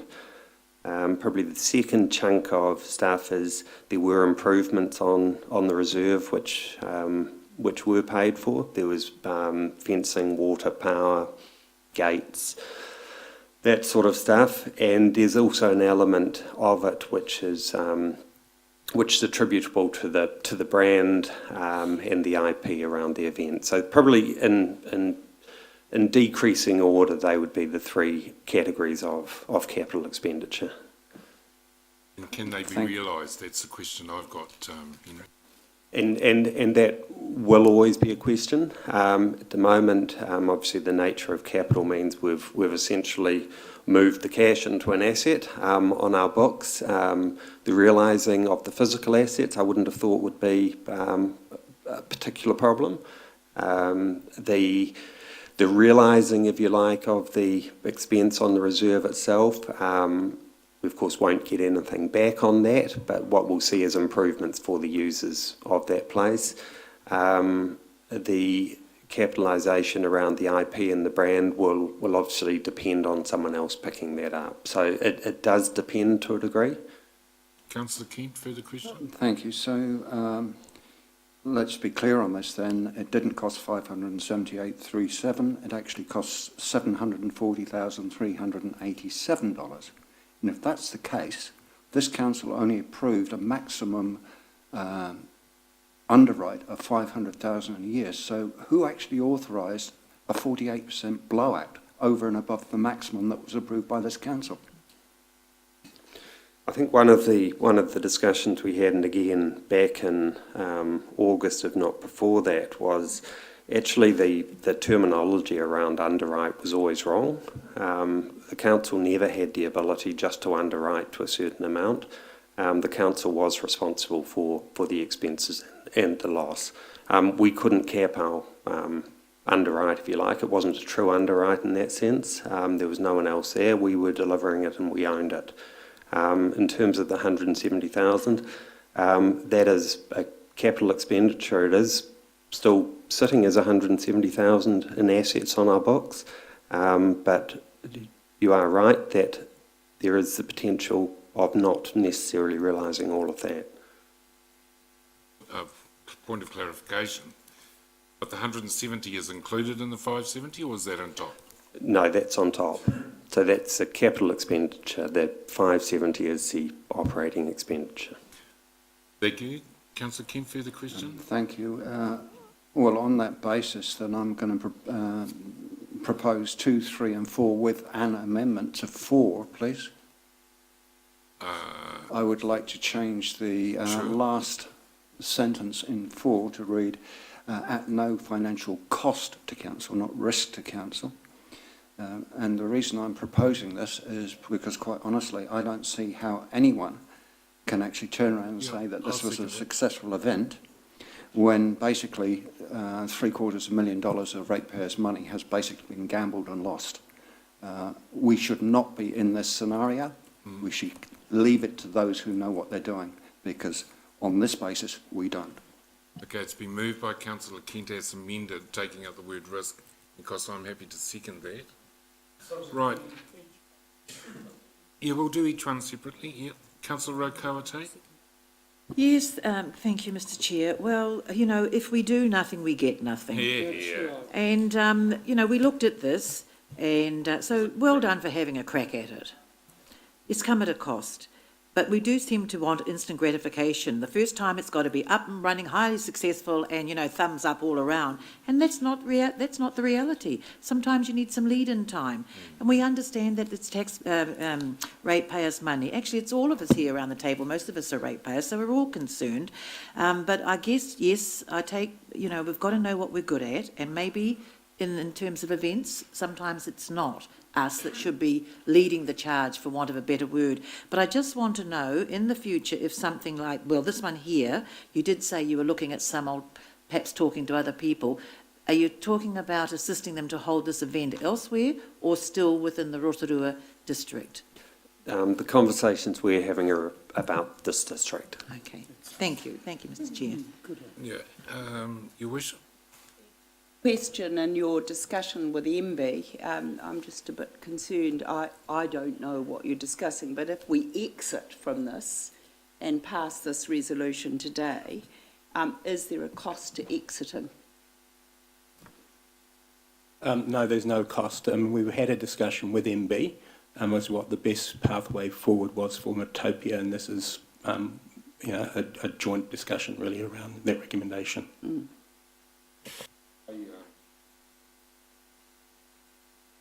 Gould, with your question, I agree with Councillor Kawatate. If you don't try anything, you don't achieve anything. But my personal view is I think this was hysterically sabotaged, this event, based on that the mud imported to New Zealand was from a so-called foot and mouth area, while MPI, Ministry of Primary Industries, admitted, but there was an election on at the time, that this mud has been imported to New Zealand from the same region, from the same place, for the last 25 years for the pharmaceutical industry in this country. So when you put that stuff on your face, you're using mud from South Korea, from the same place where they manufacture it. So I believe that this event was sabotaged by that hysterical outpouring of the effect to our primary industry.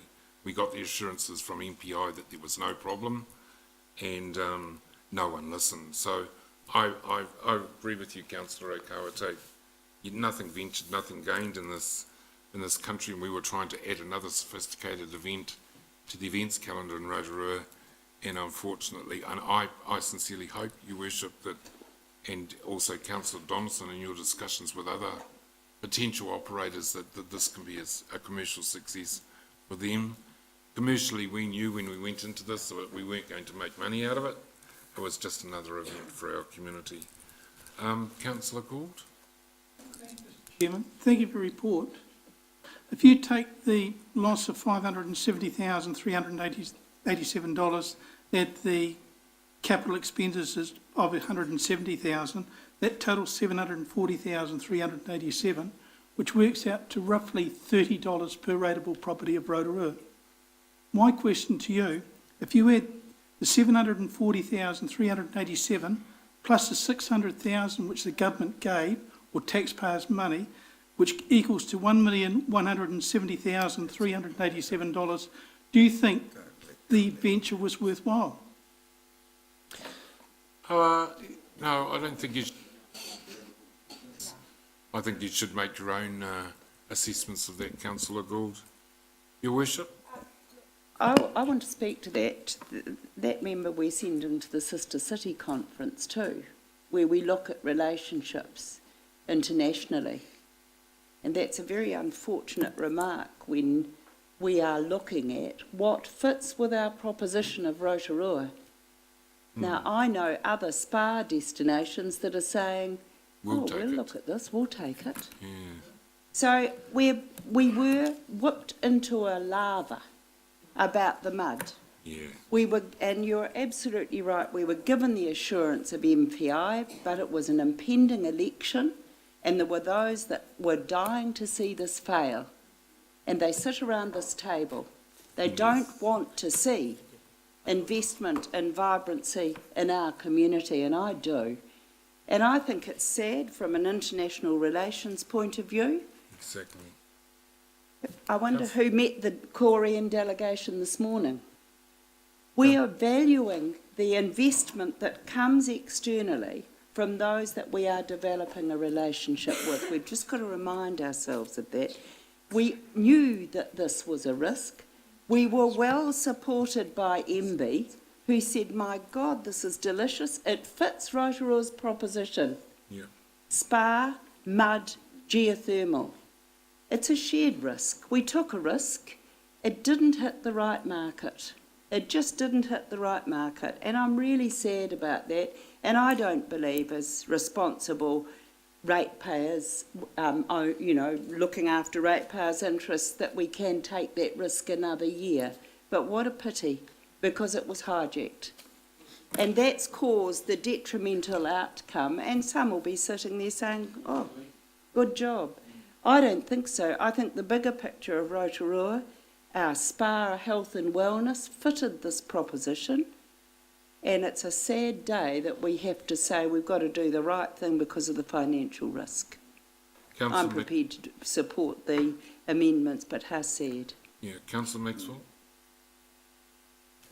I'm pleased that there are others around the table that think like I do, because I'm really saddened that we've had to let this one go. I knew the risk at the beginning, and I knew the first one. We all did, yes. I knew from the beginning, and it was the potential to grow that I was looking forward to. And thank goodness that our deputy mayor is part of an organisation that didn't buckle in the first year with Crankworks, with many of the same people and the naysayers saying, don't do this, don't do that. And they had a tough first year or so, but they're not coming back now and saying, oh, wow, the recent Crankworks was 5,000 more people than previous, how well it did. And they have risks, weather can affect it. But as one amongst many here who are involved in running or organising events, these are the things you wrestle with at your meetings and that. And even our Lakeside's been going 21 years. We worry every year. We worry about it. And it's a huge risk, but what's the good? And there's great to read the comments on the Monday or later when the community said, the best ever. Except, mind you, another disappointment. There was somebody who wrote in and said it was too Maori, too monocultural. But, you have to put up with that, sadly. But, I mean, here, even stuff, our Te Arawa Kapahaka, been going 40 years now, but the first year we ran it in the Sir Howard Morrison Centre, I think we were lucky to get half the audience there. You try. And now, thank goodness, wise decisions again made to build the Energy Event Centre, and we're filling up the venue there with over 5,000 people 3 weeks out from the event. But we were losing at the beginning. And thank you for the report. And I know it hasn't been easy, but I went to every day of Mudtopia when it was here from the 1st to the 3rd of December. I enjoyed each day. We got 14,000 or 13,000 people there. Yes, the figures are here to show, but there was a lot of very, very goodwill there. And I do want to add to what has already been said by others, that there were some in our community, the naysayers, and I do want to say this, the RDRR group did not help our community over this issue. And, you know, if we did what they have always often come out and said, don't do this and don't do that, we'd sit on our hands and do nothing. The misleading, false comments that were coming out about foot and mouth disease. Well, I went to as we said, many of us went to the event. Nobody died of foot and mouth disease or the mud quality. In the report, you read the report, all the negative and comments that were there did affect the sponsorship, did affect the revenue. Now, I guess that was sometimes some of the purpose of why they did that. Thank goodness we had MBIE. They gave 1.5 million. I'm sad that we're going to have to give some of that back or anything, but it could have built into something that, you know, is part of us. Mudtopia could have, well, hopefully we do get an entrepreneur in the future who will come forward and assist not only our council but our community to have something. And having been fortunate enough to have been over to Boryong in Korea, they've been going 20-something years. Their first year they hurt, they suffered, they were really suffering. Now, 20 years later, they have 5-star hotels along with the area that is. It's a world unique event. Hopefully I didn't go over time, but kia ora. But Thank you. I'm a very good chairman. Councillor, Mr. Patawa, Sani Tuli, then I'll get the member who moved it to the right reply, Councillor King. Kia ora kōrua. So I lived in South Korea for a few years and the Mud Festival there was highly successful.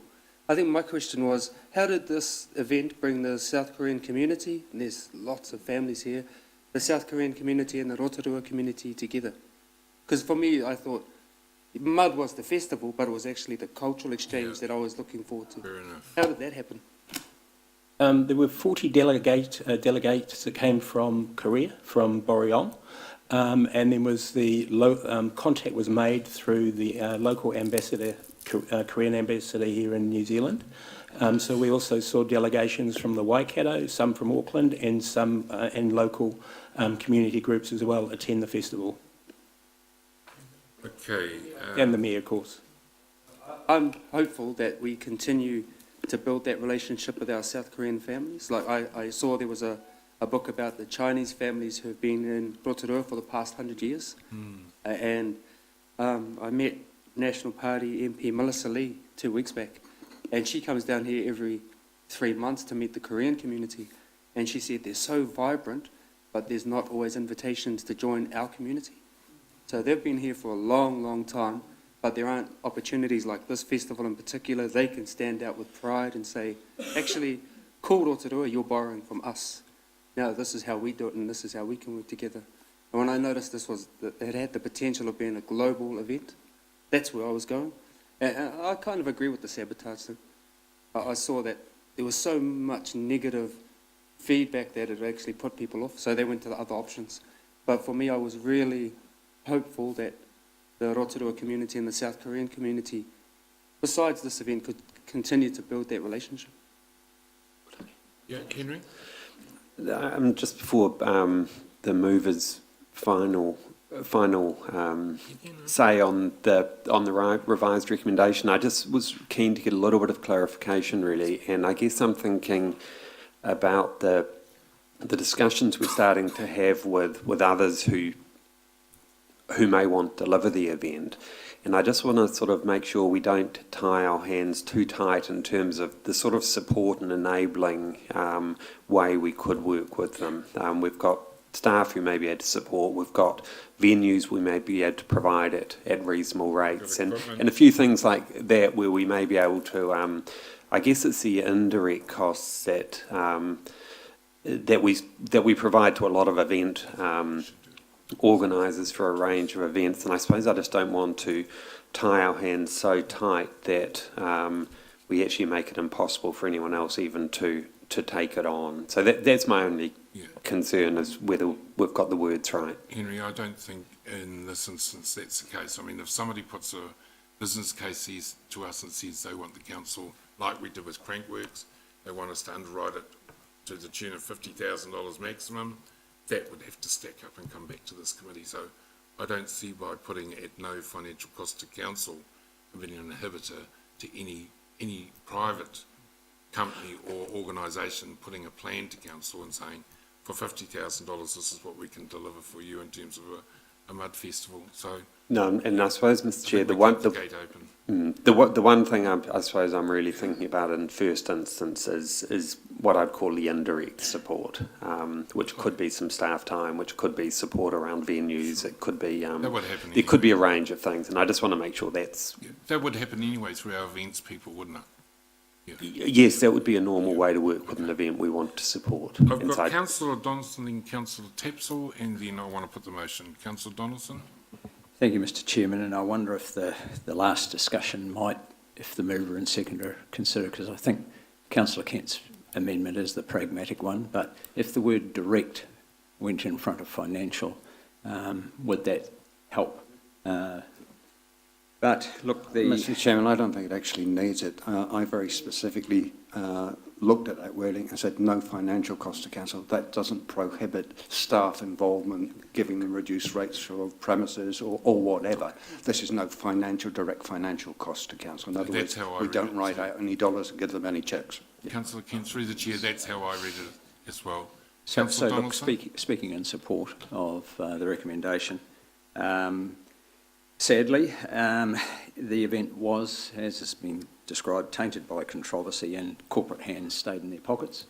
I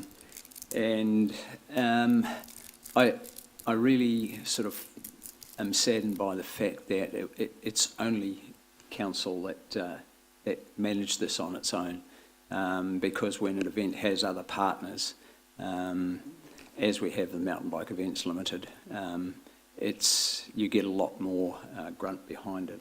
But look, this one, as I say, it was tainted, but it wasn't a case of nothing ventured, nothing gained, because for those who missed it, the New York Times in late last year announced the 48 destinations in the world that people must visit, and one of those was Rotorua, the only one in New Zealand. And in the paragraph that explained why, they identified two things about Rotorua. One was the tree walk and the other was Mudtopia, bizarrely, I thought at the time. But look, that wasn't just plucked out of the air. That was from feedback from the readers of the New York Times. So that's the reach that this controversy event, call it what you will, gained for Rotorua as a geothermal spa destination, and that's the point not to be lost in evaluating events, I think, but I am in support of the recommendation. Thank you. Through you, Mr. Chair, and I think Councillor Donaldson's comments just there really sum it up on the potential that this Mudtopia did have, and being down there myself, the smiles, like you said, was absolutely amazing. I have no doubt that there are many families in Rotorua that will be disappointed as well that this event won't go through. And it's such a shame that it has been sabotaged by many that are not even Rotorua residents that sabotaged this event. Because if you look at the sponsorship, the expected revenue from sponsorship was $540,000. And after that bad publicity and the hijacking, that's where we lost a lot of the revenue that would have helped and support this event to be as great as it could have been. And speaking as the only member around the table that's still within that target market of under 25 and under, and bearing in mind I was the only councillor that spoke against it, and I did inform fellow councillors thusly of my concerns. But at the end of the day, it was all of us that stood together after that first risk of the media and saw the potential that it could have. So I just truly hope that another partner can come along out there in the commercial world and we can be there again holding Mudtopia for our community. It's an excellent event and it's lesson learned, and we will know how to do it properly next time. Thank you, Councillor Tapsell. That's quite heartening. Councillor Kent. Thank you, Mr. Chairman. We've heard various comments about hijacking, sabotage, and it being an election year and so on. If that's the case, I wouldn't have burst into print having done a considerable amount of investigation and presented the Chief Executive with nearly a full-page reason as to why mud should not be imported from Korea for this event, quietly behind the scenes, but to actually point out little things like cosmetic use of mud is not quite the same as actually spreading mud on a racetrack where animals visit all the time from all parts of the country. If there had been a problem, it would have gone nationwide overnight. There is a risk factor. Secondly, the level of radiation on cosmetic mud for the way it's treated is only a third of the minimum standard that the Australian custom requires for any item exposed, such as feathers, animal products, and so on. So the level of radiation was a fraction of what is required by Australia to guard against foot and mouth. The risk was just too great. This council could have mitigated that straight away by saying, okay, we'll can the Korean mud. And you wouldn't have had half the bad publicity that you did. It was only because we persisted and tried to push the Korean mud aspect. That was the big mistake. The second part of the risk here is gambling with ratepayer funds. This council should not be gambling with ratepayer funds promoting commercial ventures. Point blank.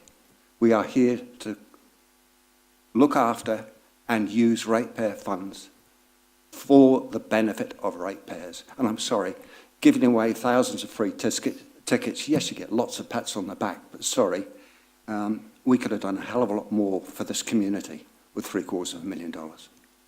Anyway, I think I've said enough on the subject, and thank you. Yeah, I'll move. The motion is that the committee recommends to council that no further Mudtopia Festival should be delivered by council. 3, that the committee recommends to council to enter into mutual negotiations with MBIE Major Events to cancel the Mudtopia Investment Agreement. And 4, that the committee notes that council staff will explore potential opportunities to support an event specialist who may wish to own or deliver the Mudtopia Festival in the future at no financial cost to council. We move, Councillor Kent, seconded myself. All those in favour, please say aye. Against? Carried. Thank you. Right. Now we'll move to, unless there are any questions on the confidential minutes, would someone like to move that those minutes be I'll received? move those. We won't need to go into confidential. Move, Councillor Gould, seconded Councillor Donaldson. All those in favour, please say aye. Aye. Against? Carried. I thank you for your attendance and thank you very much for a very good meeting. What a depth.